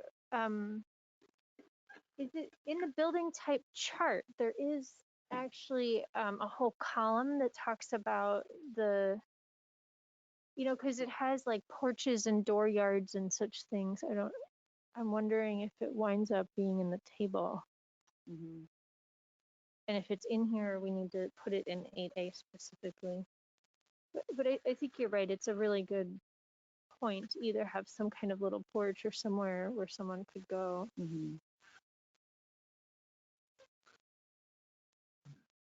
Paul, do you think that that's Is it- addressed in some way or would be maybe a real problem for some of these building types? I Or think that guess- for the single-family homes, the two-family homes, you will get a yard associated with it. Mhm. Oftentimes, you will get it with a townhome, but not necessarily. Back to, it says porches and stoops are encouraged. I think the one that it could be a little bit trickier with is the small multiplex, the one that looks like a single family home but is 3 or 4.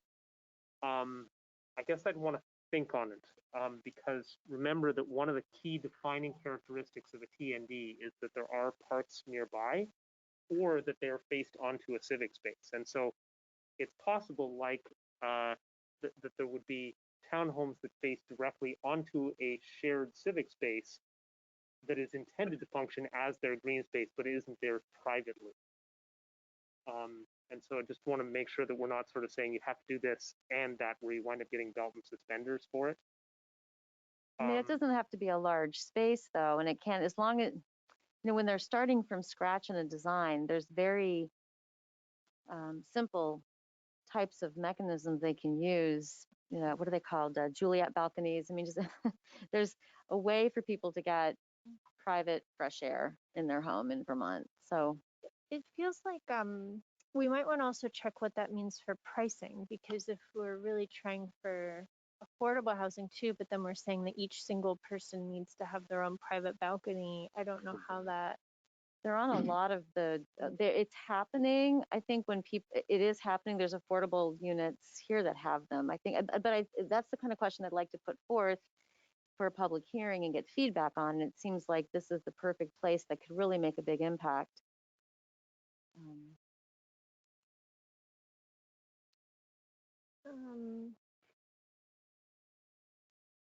That part of an architectural design requirement? I think it could be, but it's not currently listed as a requirement for the space to be private. We have the civic spaces and such things, but some of those might be a shared yard or a yard where potentially a public person could potentially walk into that green space. So I think Monica is really talking about like a private spot. Yep. And so, which we haven't really contemplated in our open space types or the building thing, the building chart that Paul has out.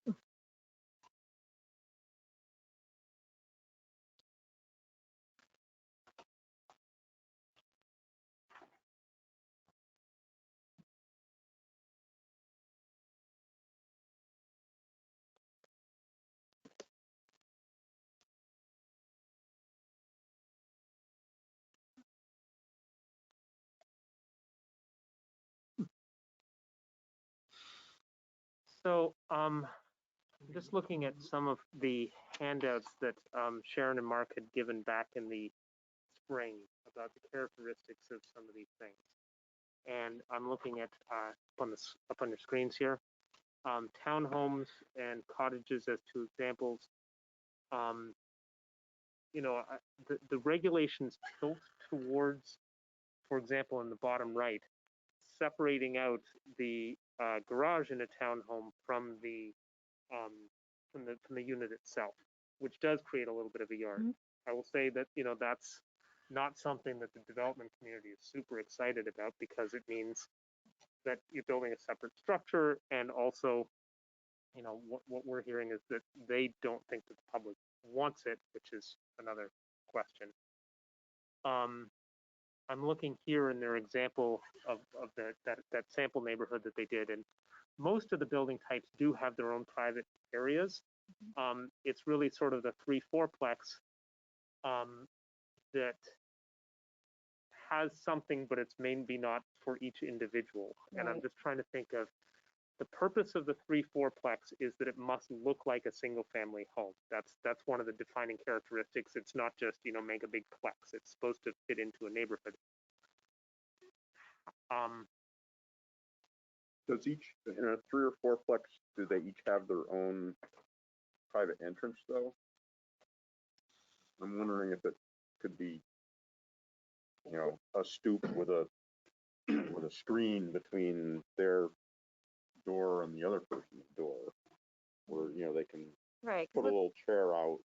right. What our So- regs are doing is it's, for the less expensive the unit, the, you don't get What free about the airspace. Habitat for Humanity house? Isn't is that a fourplex? It is a fourplex, yes. At least the one facing Heinsberg Road, both entrances have their own little kind of porch. Correct, all four of them do. Right. Yeah. They have a little fenced-in yard, each Yeah. of them. Yeah, Well, so I guess my point was that if you go to oh yeah, you have it on the screen, the small multiplex. If you scroll over, there's the one column that says yard, dooryard, porch, or stoop are the only acceptable, what do we call that, frontage types. So it seems like even that building would have to have one of those four things outside the door.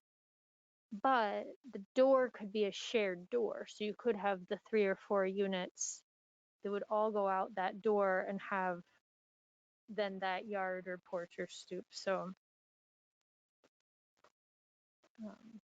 I mean, in that for case, it would be shared, with the other well, then people. couldn't two of them have balconies on the upstairs? So the two people on the ground have private, I think there can be simple ways that are not cost prohibited.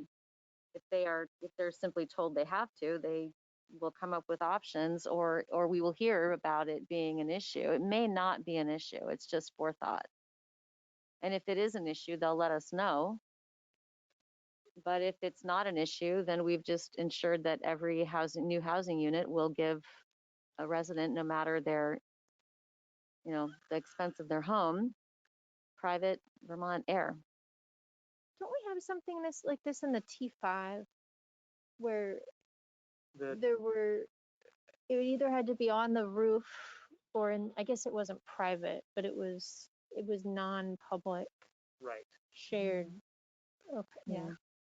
Wasn't that an option in City Center when we It were? is an option, and I think here, the civic space is largely assigned to being in these little neighborhood parks. I guess I'm You have a Yes. single mother who has young children and they're finally down for their nap, and it's the first day in February where there's some sun and she can get outside and get some sun in her face, but she can't get outside because she can't leave the kids in the apartment. Sort of a you bit know? sad we're talking about trying to provide open space for folks in Vermont.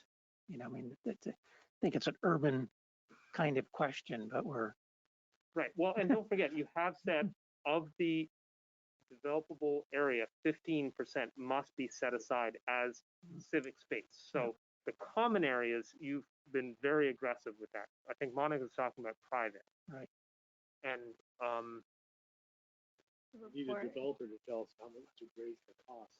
Yeah, I mean, that's really what why, it comes down to, because Right. if it's prohibitive, then Just- if there's a simple way we can add a statement for our public hearing, and then we'll get feedback. And if it's not an issue, then it won't be an issue. And if it's an issue, we'll.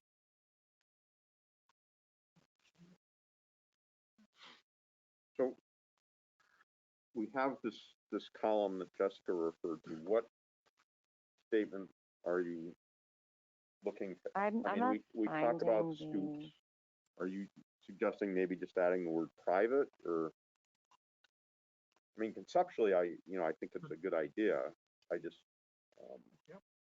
as you get to the bigger plexes, they have to have, their own entrance, and maybe it's a screen or something. Well, I don't or a know. Juliet balcony. I mean, there's. Yeah, it could be a balcony. But Yeah. That's why I don't know where the language goes. I don't know if it's one statement up here in the A that we were looking at before, and just leave it as a single statement, point it out, obviously, get feedback on it.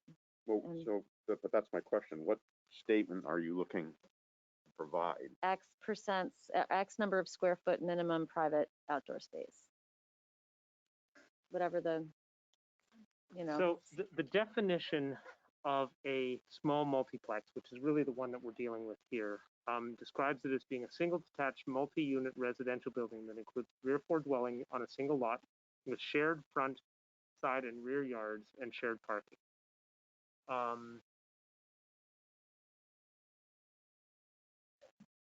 intended to allow for compatible, well-designed residential infill development that provides housing options with a walkable, predominantly single-family and mixed-use neighborhood.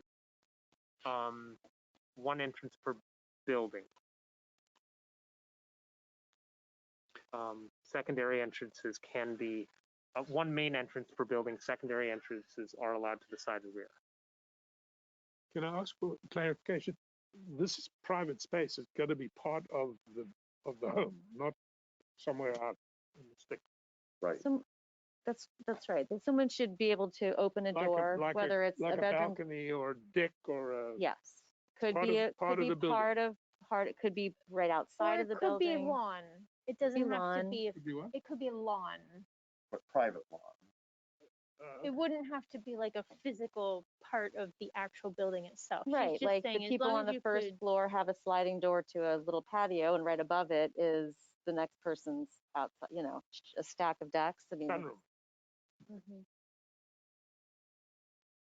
I guess I'm not totally opposed. It does sound like the way everything's written, that it would have to get like rewritten into like the So table and the descriptions of the can we housing leave it at type. this? I mean, conceptually, I don't have a problem with it.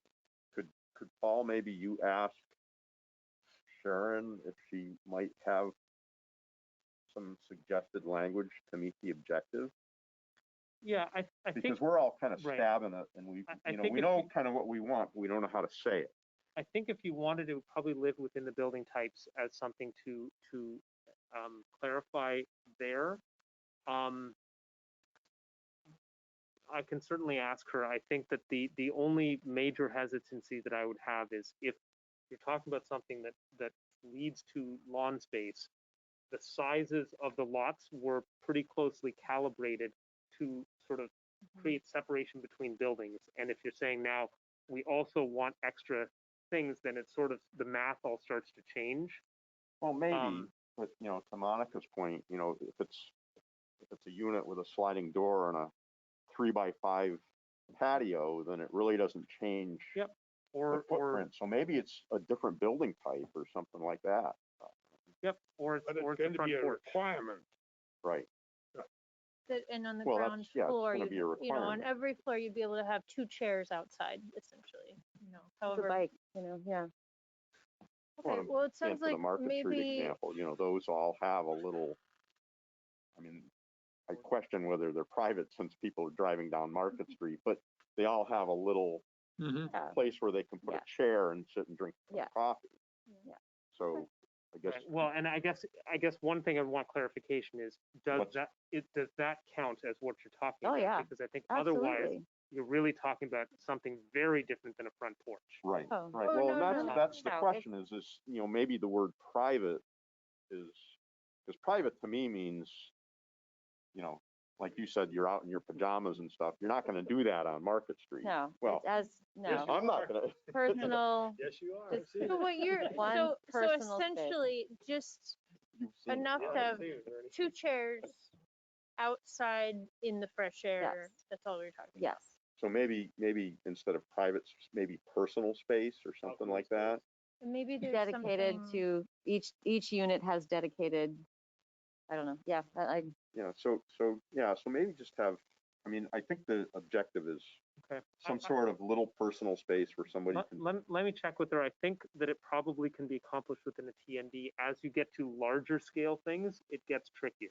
Mhm. You know, if you're talking about the buildings in city center, you're moving towards balconies there, which is not necessarily a bad thing, but it is a very clear architectural statement that you're saying if everything has balconies. But it is the kind of space that Monica is talking about, because it's private.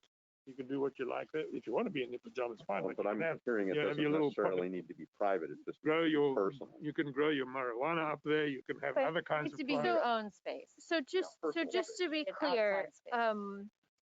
what I'm hearing is that for tonight, we're not making a change to the draft, but this is an item that we're gonna follow up with staff and consider adding in a future time. So not Like- for the public hearing? That's what I was hearing, that we didn't I have mean, a- either way, we'll have to get public comment from it, so that's fine. I appreciate if that's Yeah, very much kept on the, yeah. Yeah, I think it would be good to get feedback from Sharon and see if there's a building type or a statement or wording or whatever to provide some personal space for people of a certain type. That sounds good. And if she happens to have something that we're all cool with before it gets to city council public hearing, then we Yes, can incorporate and it, those right? are the kinds of things where if we make any changes like following our public hearings, that's the kind of thing that I like to point out to city council, like specifically, like we made this change since our hearing. Well, and So- isn't it also true, I mean, we're somewhat limited in the extent of the changes that we can make, because if we go too far, we need to do another public hearing. I think if it's within the realm of the topic area, you have a fair amount of latitude. If you were to say, oh, and also now we didn't talk about net zero buildings, and now we're going to do net zero buildings, I think that would probably be worthy. Something like this, you've been talking a lot about building design, building styles. It probably would be acceptable, keeping in mind that the public always has another chance at a city council public hearing. So from a legislative perspective, that's the reason you're authorized to make changes and not hold another public hearing, because the public has another chance. Okay. Good, no, that's good clarification, thank you. So was that all of the comments on TND and the LDRs? Are we ready to move on to the report? Yeah, the only last one I had on the chart for carriage houses again is, must we say that they have to be behind the primary? I keep bringing that up, but under carriage house, it says it's detached. It must be subordinate to the primary, but this also says it must be. I think in the instance of a TND, you're going to wind up with that always anyway, because you're requiring the main building to be pretty close to the street or the courtyard. So there really isn't an opportunity to put, remember TNDs, this is a new neighborhood. The main building's already going to be near the street, so there isn't really the space to put an accessory apartment in front of it. Yeah, the 50-foot setback is gone. Okay, Yeah, I'm sorry. We sort of whipped through the conservation PUD, but I did have one item. I was thinking again, I apologize, I'm so parochial with this southeast quadrant, but I was thinking of possibly excluding any development from minimum density requirements unless the development area is adjacent to roads, sewer, and water. Because I was thinking of some areas that really aren't, out my way. I'm on sewer and well and so on, and there are other people. So if there's not those amenities, I'm not quite sure how you can proceed. So that's something that I wanted to throw out. I don't know if I should put it in a motion. What page are you on, Ben? I'm not on any page. It's something out of the clear blue. Oh, okay. I'm sorry. No, Okay. sorry. really? You're talking about the buildable area being adjacent to sewer. Right. In other words, if there's not those items, you're going to have requirements for someone to do this building, and just doesn't seem to make sense to me. I So think Excuse me? it's in 1505 E2A, because I've made a note that it may not be appropriate that the development area must be located adjacent or proximate to existing planned municipal transportation, water supply, wastewater infrastructure. Ted's saying that if my property is not connected at all to the city infrastructure, you shouldn't be bound by the rules of those that are, right? right. I made that. But that, I have that are you concern basically too. implying that that should then be NRP land? They shouldn't build anything if they're Well, not I guess on? if you're restricted, in other words, you have these restrictions within the conservation PUD, but you don't have the water and sewer. So basically it's saying any of the lands that are not currently on water and sewer should continue to not be built on, so they Right. should be I mean, if NRP. they- Or Be exempt Or from a is one minimum. suggesting that there's, 20 or 30 units that are going to be on septic and well, which I'm not quite sure if that's realistic. Well, but can they, so I guess my corollary question would be, would they be allowed to like extend the public utilities? So for example, the water and sewer are 200 feet down the road and they want to build something, but they're willing to extend the water and sewer at their expense, and Public Works is willing to allow them to do that, Yep. then I wouldn't Right. see a problem with that. No. Yep. So it does say in the general subdivision standards that even before you get to the question of a conservation PUD, that all development areas must demonstrate that they are physically suited to the development being proposed. That is intended to say that if you're a mile from any services and you've only got ledge on you, that under it that there's no capability. I think if the commission wanted to clarify something about if minimum density cannot be achieved due to a lack of utilities and facilities, that's acceptable. The thing that I would want to be careful about is not to have somebody gaming the system to say, well, I'm going to put my development area at the back of the property and put all my conservation by my own choice up by the road so that I don't have to do blank, blank, blank, because that's not achieving your conservation goals. You want to make sure that first and foremost that they're picking the conservation areas and the most important areas to conserve, and that the development area is the leftover, not the leftover, is the area that is suited for development. And if it happens to then not be, that's, I can certainly talk with Sharon, or even incorporate something about that physically suited to, Yeah. or Yeah, And again, we may not be talking about a lot of properties, but I can, yeah, I So are you okay though with physically suited to? In other words, if somebody wants to build something that requires wells and septic, are you opposed to wells and septic? Or are you okay with wells and septic as long as the site can accommodate that? Maybe with a reduced density, but I mean, that's your department and Jessica's with, no, I'm can- asking. well, I mean, I'm on it, so, and my neighbor's on it as well, and several others. So you don't have So, any. I don't have any, I'm just trying to get to the gist of what Sure. your concern Well- is. You don't have any problem with no, wells and septic as long Nope. as the site is exactly. well, it technically sounds like capable of handling. But I'm it just sounds thinking, like what Paul was talking about would address that. If you get to a point where you're designing a community septic system for all these houses and it just doesn't work, then No, I the get city that. I was shouldn't just be trying to making figure you out do it. whether Ted was Yeah. okay with Yeah. wells and septic or not, because Yeah. I heard something different in the beginning, but I'm clear now. So. I thought Ted meant that if you aren't getting the services from the city, then you shouldn't be bound by some of these regulations.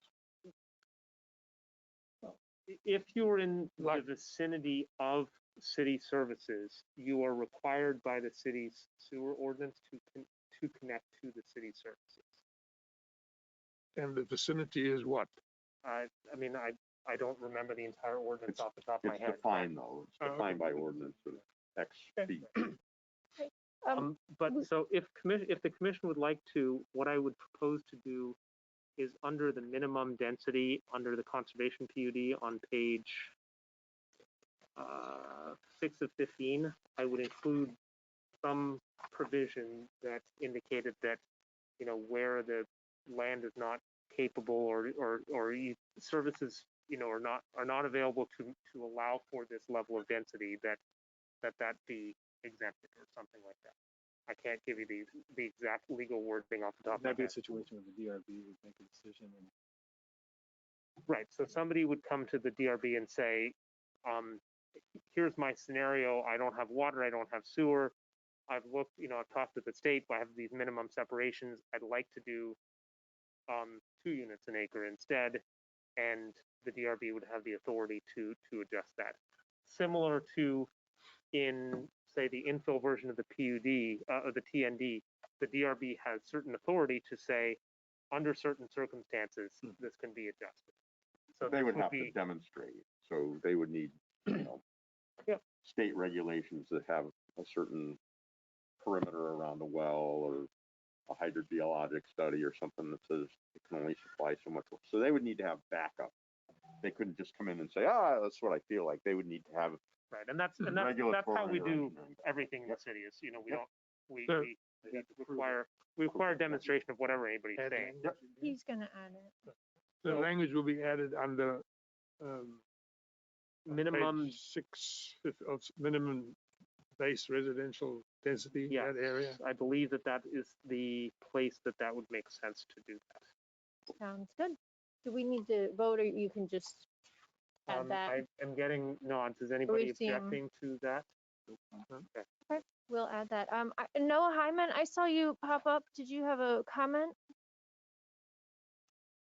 You lost him. Well, if you do have something you'd like to add, you can He unmute. did say that he has a question. Yeah, I saw. Yeah. I think he might have decided not to. Or put it maybe in the chat. No, I It checked the just chat. It just said- says I have a Oh, question. there Yep, it is. there he Hi, is. Noah, go ahead.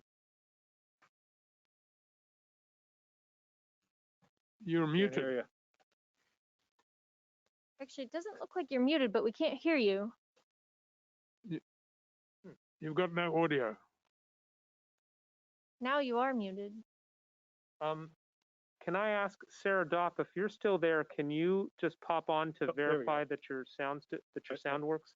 That it's not at our end? I thought he just said Oh, something. no, I think maybe we can hear you now. Testing, testing, 1, 2, No, 3. no, we can only hear Sarah. You Thank sound you, like Sarah. How can Okay, we so get it's his not at audio? our end. Do you have a headphone or earbuds or something you could plug in maybe that might Or give you- volume control?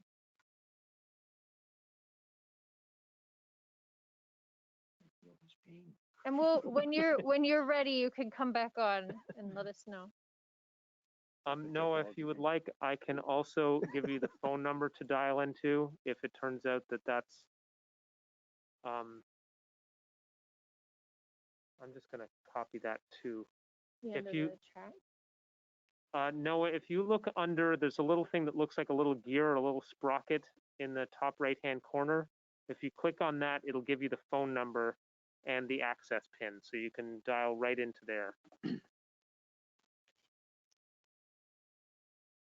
Well, while we're waiting for Noah to connect, did anyone else have anything else on the LDRs? Because it'd be nice to move on to the report if we're ready.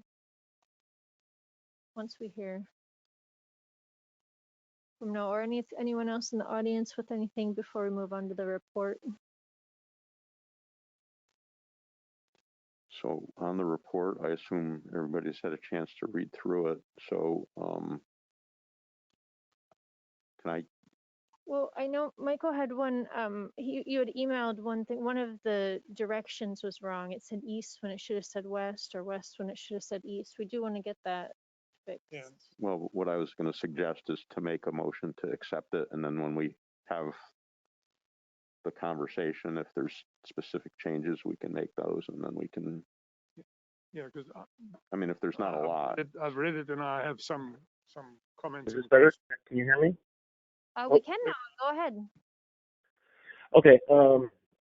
The line of questioning, the line of discussion you guys were having over there, kind of affects me. So I just wanted to know, for myself, my house is on about 32 acres, and my house is set back off of Dorset Street by about 800 yards.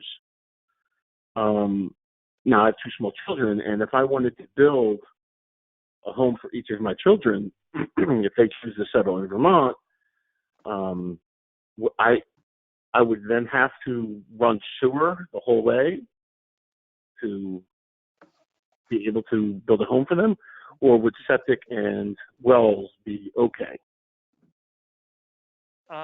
Noah, this is Paul Connor. I think in your specific circumstance where you're several hundred yards away from public utilities, if you were proposing to just do one or two homes, the sewer ordinance doesn't prohibit private septic. It just says if you're in the vicinity of private septic and water, then you need to connect to it.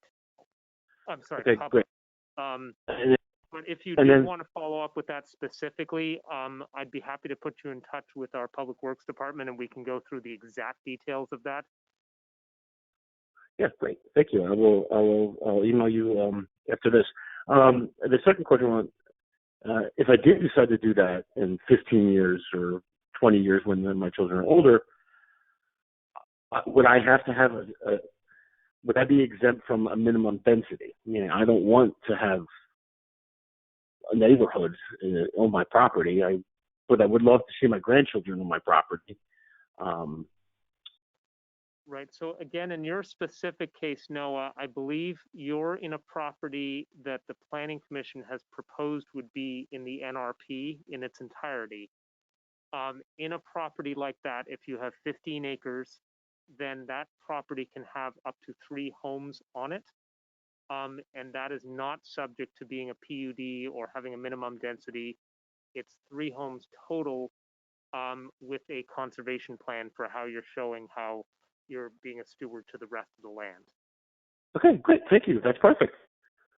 Very good. Thank you, Noah. And again, Noah, I'm happy to follow up with you on the exact language of what that is so that if you have any feedback or comments, there's some minor modifications to it being proposed as part of this round, but I'm happy to give you the language so you can review and share if you have any concerns or support. All right. Thank you very much. Thank you. So I know we just talked about moving on to the report.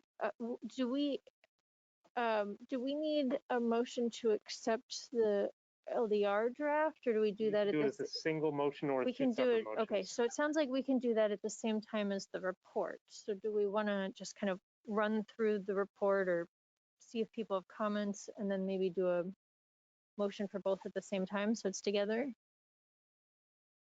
Okay. Anything with the report? I had, It's Duncan? as intense as our LDRs.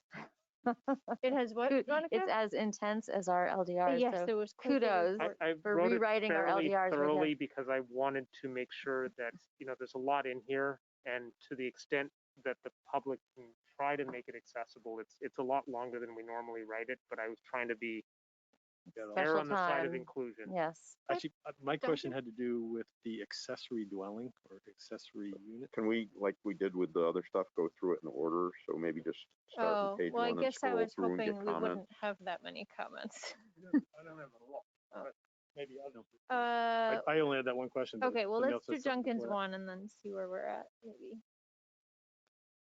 Okay, fire away. I just need to find, which one was that? 2110. Towards the end of the list. Oh yeah, 20-25. My question was, expand the maximum allowable size of accessory structure on site from 50% of the blueprint for the principal dwelling to 200% of the footprint. Yeah. So I guess if you just So explain that when to me. you had, sure, so when you had discussed it before, last 2 weeks ago or so, the proposed change, if you recall, I was saying that the current standard in today's regulations says that the accessory structure on any lot can be no more than 50% of the size of the ground floor of a house. And the effect of that is that it sort of, it punishes small houses because the smaller the house, the smaller your shed can be. B, it has this odd effect of if you choose to have an attached garage to your house, then you get a bigger shed. If you want to have a detached garage from your house, you get essentially punished from it because it counts as your accessory structure. In the first draft that you had looked at, we had proposed to say, let's get rid of it altogether and go only with total building coverage on the lot. So if you want to make a big single family and small accessories and we allow 20% buildings on the lot, then go for it, or the inverse. I think it was Ted who'd given me a call and said, well, what if your lot gets a little bigger? Let's say you got, close to an acre. that could be a lot of accessory structure. That could be you didn't say this, but that could be a 12-car garage next to a little house. And so we talked about that and you said, well, let's have some kind of relationship to the house. So therefore, instead of making it unlimited, we said, Okay. no more than twice the size of the house. All right. There's no magic about that number. It Nope, could be nope. no I'm more just- than the same size of the house. But again, we're trying not to punish people who decided to separate their garage from their house. But then to continue with that, if someone has a 2, 3, 4, 5 acre lot and they want to do a little agri farming or something, so they want to put a barn in the back of the building, they would be limited to a chicken coop. If it was, yeah. if it's truly a farm, then it's going to be exempt from our regulations. I mean- but as a hobby farm, which is I'm Yeah. sure what you're saying, Yeah. What's the yeah. rationale with someone with that acreage to limit it? I can see if it's very small, if it's Butler Farms, but when you're out in our neck of the woods, then I'm thinking specifically about my neighbor who is wanting to do something like this. It wasn't logical when you have that amount of land that you can't build something bigger. Again, Yeah, on man, 4 I acres of don't- land, you can't build, a 400, 500, 600 square foot or whatever it might be, but not using the house as the formula. I think it should be the land as the formula. But wouldn't that, in that example, they would be entitled to an additional unit, R1?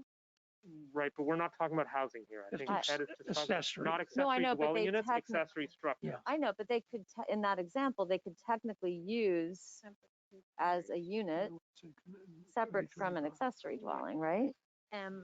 No? Not as an accessory structure. An accessory structure is its own thing. Okay. Just ignore the subject of accessory dwelling units for the purposes of this. Could they break up their parcel and take 1 acre and No, because you can't have an accessory structure as it? without a principal building, because what is it accessory to then? And we're really just talking, I mean, as an example, just a barn. If someone wanted a barn, for whatever it wasn't, I'm not talking about additional unit, but it just seems, So there is a carve out already for lots of more than 1 acre in size. They're not limited to having 2 accessory dwelling units, accessory structures. They can have more. If the commission wanted to, you could use that same provision to say, and no limit, or 4 times the size of the house, or no more than 5% of the lot coverage, or something like that. There is the mechanism to do that. So if you have something that you'd like to do, or you want us to think about it and put it into public hearing, we can do any of those things. I'm fine public hearing, but just, No more than a footprint of X square feet. Well, the lot coverage is what it ties to the land. right, yeah, Ted? yeah, I'm That's what you're talking, looking at. the So- heck with so the tying to house. I lot mean, if coverage. someone's in a 2,000 square foot house and they have 3 acres of land or 4 acres of land, this doesn't seem logical that they can't build a barn. If they, for hobby, they may be a potter, they may be, But I think Right, we so would you- want to have some kind of limitation on that. well, I agree. I think it Maybe you should, say something like, for lots greater than 1 acre in size, typically the lot coverage is about, for buildings, is about 15 or 20% in most districts Mhm, total. mhm. Maybe you say that no more than 10% of the total lot area can be dedicated to an accessory structure. So if you have a 1 acre lot, you get 4,000 square feet. If you have a Yeah. 2 acre lot, Yeah. you get 8,000 square feet. That would be more than enough. I think Yep. you don't Yep. necessarily want to go a lot more than that, because Right. all of a sudden you're going to wind up with something that you weren't expected, like, Right. somebody, you're giving an example of a hobby farm. Right. I could think of somebody saying, well, what I always dreamed of was having 26 cars, Ah, yeah. and So would we cap it? well, you could cap it by size, right? Yeah, So that's what I mean, you we could would say put a cap. something like no more than Paul said that as an 10% of the lot Yeah. area, 10% of the lot area sounds like Yep. a reasonable number. Yeah. I which would is say- probably half of your total building coverage anyway. So So, if you want to put that Thank in you. there, I can sort of think about what that implication would be, and you can change it if it doesn't feel right. We can send okay, it. so it sounds like people are interested in that. Thank small you. Change. Yes, make Okay, yes. Small change. I'm not building a barn. Don't worry. 20 cars? You haven't told Helen about the cows that you bought, have you? They're on the other 7 Okay, acres. so Ted's getting a barn. So I know we're not going in any particular order, but it sounded like people didn't have a lot of comments on the report. I'm seeing some shaking of heads. Michael, I know you had at least one.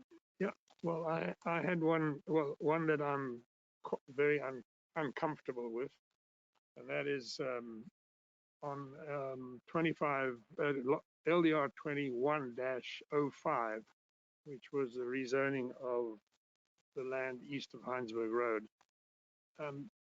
This, I'm uncomfortable because I'm on this commission and it looks like spot zoning on a single parcel for the benefit of a single owner. And we've had, in addition to that, we've had a lot of public comment and sentiment expressing the view that this shouldn't be densely developed. So my question along those lines then is we had a pretty lengthy discussion and voted on it. And so the LDR says what it says. Yes. In I'm terms not of, wait, asking- no, let me finish. So we're talking about the letter now. So are you suggesting changes to the language in the letter to reflect something? Which letter? The report. The report. No, I'm voicing my concern that this wasn't a good thing for us to do. I don't know whether we can undo it, but I want you. Right, but we've already discussed it and voted on it. I want So you to hear what I have to say for the record. Good. It is in the record. So it sounds like no change to the report. Very good. And then under 2101, it requires solar ready for commercial building energy. And I think I've said this before, but for the record, I would much prefer that this would be not only solar ready, but require solar installation on all new buildings subject to commercial building energy standards. We've dealt with that as well. There's nothing in here that we haven't done. I'm just going on the record for the things that feel are that. okay, so from my these are point of not view, comments specific to the report. These are just comments that you want to make to go into the minutes. And Yeah, well, that's- and and that's if fine. any of you agree with what I'm saying, then speak up. Okay, so we heard that one. We've already dealt with that. I had a question about the reference in this letter or memo to the interim zoning open space committee final report. You mention it in here, but there isn't any reference to it in our actual LDRs that I could find. So just that it's mentioned here, but it's not in the LDRs that we're proposing. I think that's there just as like part of our discussion. So some of these I know we things. took guidance from it, it Yeah. says. Yep. But nobody would know that if they read the LDRs, and I tried. Well, and I guess what I would say to that, Michael, is that's part of why I was striving to be thorough with the report, because the report is your description of how you got to where you got. Mhm. Or how it's consistent with the plan and any useful supplementary information. I have only a few more comments. Page 5, ecological objectives, objective 30, talks about forests and productive farmland and primary agricultural soils. Primary agricultural soils aren't protected, and we have not included farmland as a protected resource in Article 12. So it may be an objective, but we haven't acted upon it. And there's no provision there's no provision for restoration and enhancement in Article 12 protection standards either. And then I would like to repeat a concern that's been brought to the Commission and to the Council many times, which was, relates to retaining healthy and high quality existing trees, vegetation, and publicly owned natural areas, woodlands, and develop long range management plans for each area to foster their continued health and use.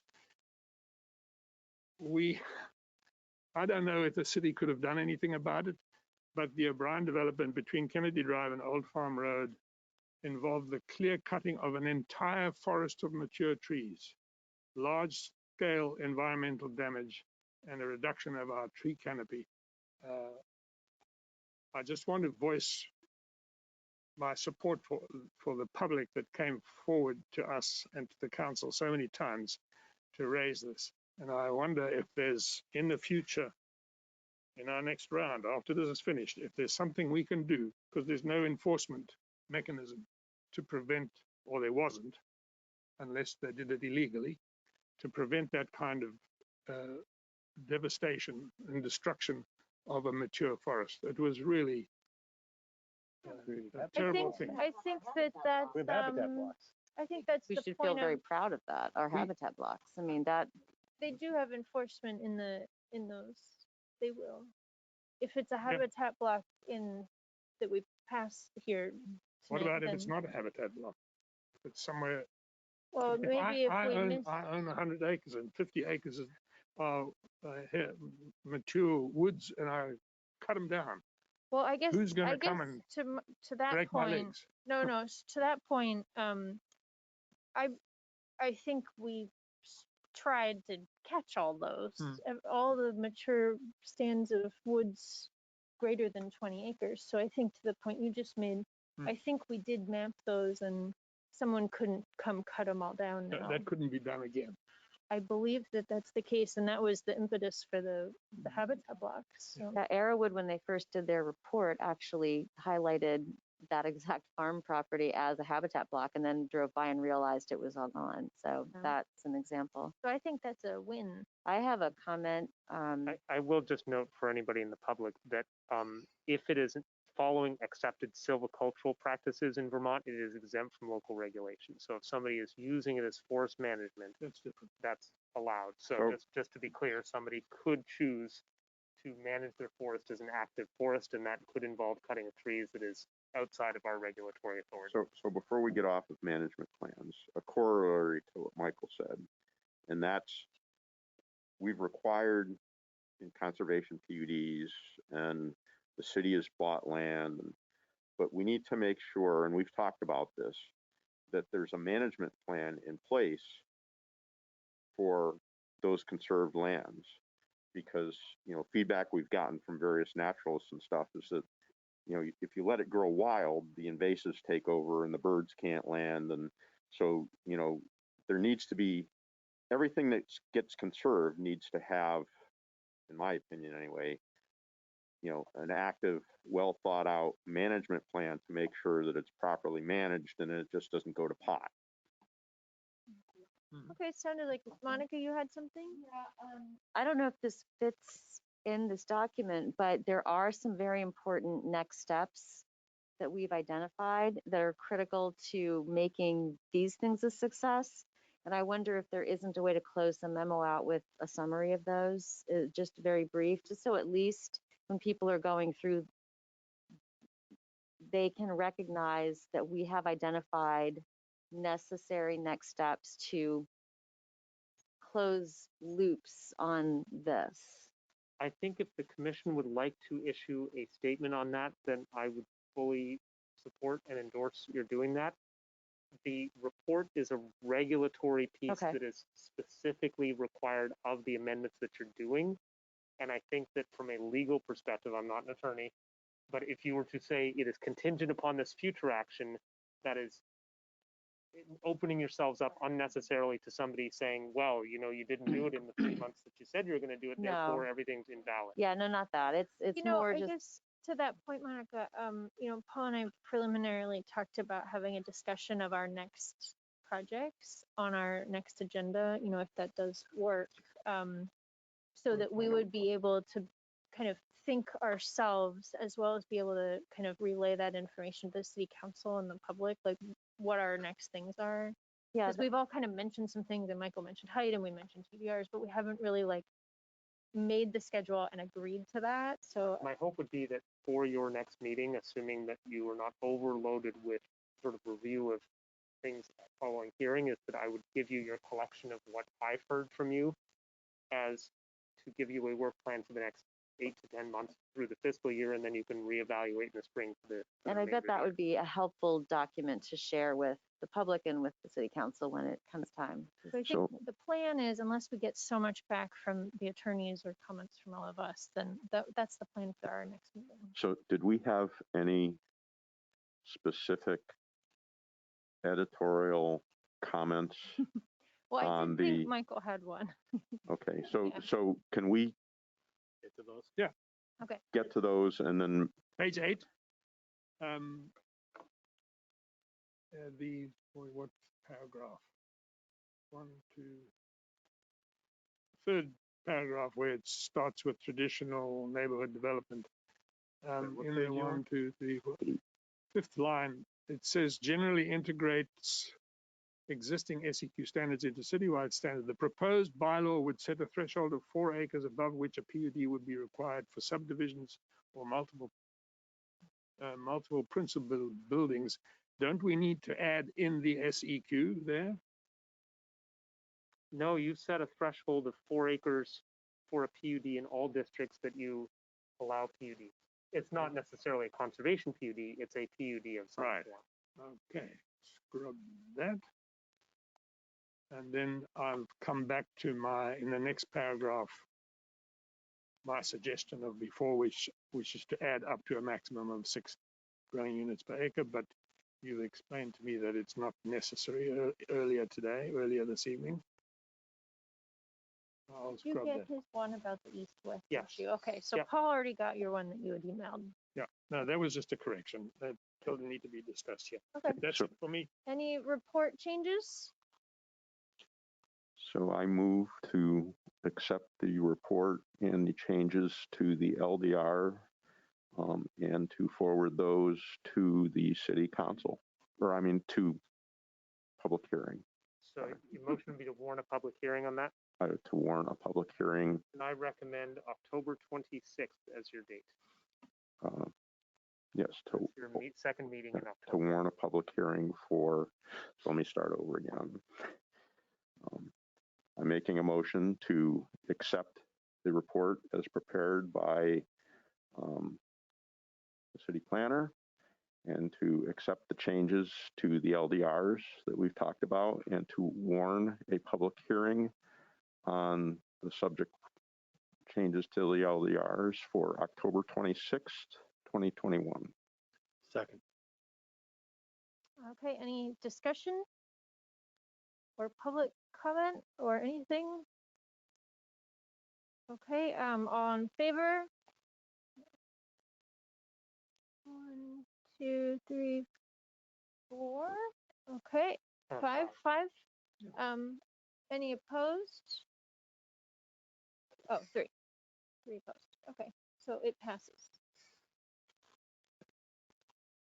Non-unanimously, which we will We'll get keep in there. mind. Just So, for the so record, for the purposes of this, Sue, I know Paul Engels has expressed in the past, noting the names of the people that voted each way. So in the minutes, can we document who voted for and who voted against? Yeah, did you get that, Sue, or do you need us to? Okay, thank you. Thanks. I can't remember what I was going to say to you.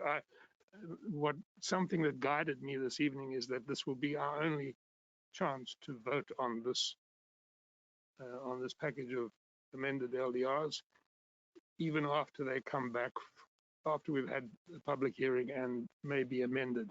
Had we an opportunity to vote on the final package, I might have been.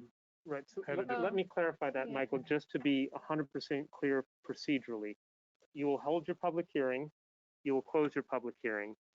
After your public hearing, there is a choice of the commission whether to forward to city council or not. So there is a separate vote on whether to advance the proposed amendments to the council. This was a warning of hearing on it only. So there will be another vote. It cannot go to city council until you vote again. That's the process question I asked you at the very beginning of this meeting, and you gave me a different answer. Oh, I didn't hear that question. I Oh, thought you asked No, you about asked the on report. the report. on this. The motion was about the LDRs and the report. I thought No. you were, No, I was asking, My apologies if I thought that you meant the report only takes one vote.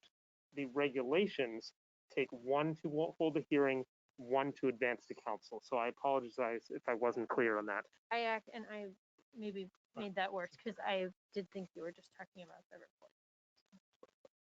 You'll get to vote again. On the Is the LDR. real answer. Okay.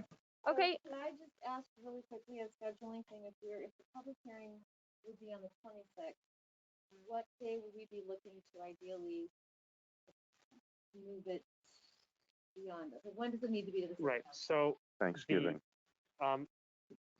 but well before Thanksgiving. So in a perfect scenario, to make the council's life as easy as possible, you would vote it out that same week so that they would have it at their regular meeting on November 1st and be able to, in a semi-leisurely fashion, warn a public hearing in the newspaper on the November 11th or 12th, whenever the other paper comes out, newspaper.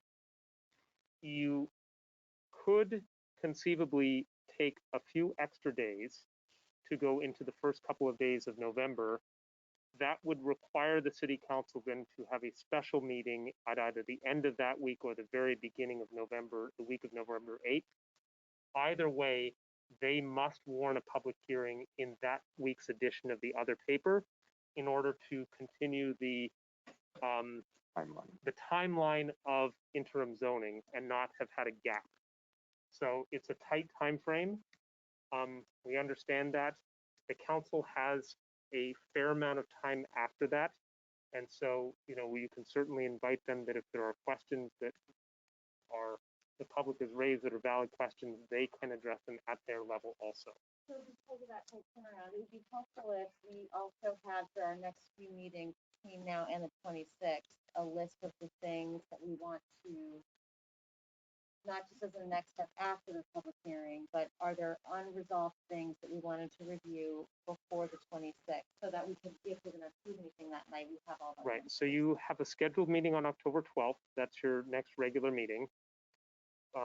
And then I guess what I would say is I would ask commissioners, if you have things that you feel that you would like to further resolve, let Jessica and I know within the next week, and then we can assess whether it makes sense to plan a special meeting on, say, the 19th. Until we know whether there's a lot of issues, I don't want to pre-assume that you'll need extra meetings, as you've sure been meeting a lot. Really? Really? Ernie, where you been? okay, Yeah. did we have minutes? I seem to have lost my agenda. So many documents. Okay. Let me attempt to get back to our agenda. I We didn't- actually yeah. do. It was There's the, minutes, I didn't. well, it was the ones they were on last week's agenda, or Tuesday. Oh my gosh. They were the minutes from September 14th, and they were on our agenda from Tuesday of this week. So I kind of heard people's go, huh? So can I make a motion that we just slide the minutes to our next meeting? Okay. Do we need a motion for that, or can we just not do it? You can just use your executive privilege as Okay, chair. to I'm gonna not do just it. say we're not doing it. Do we need to review the project schedule? I think you just did. Okay, so then we're adjourned. Thank you, everyone. Thank you. Uh-oh.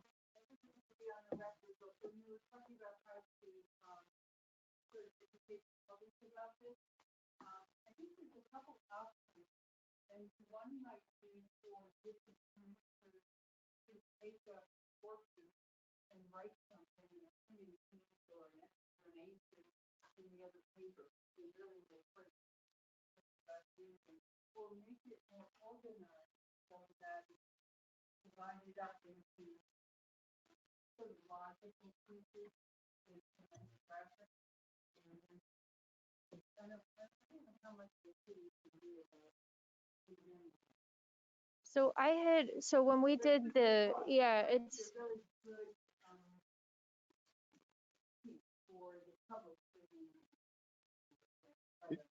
Didn't you say that we have some graphics coming or some? There are some coming. I don't know the exact timeline. There was a question online of just who was speaking and what did they say.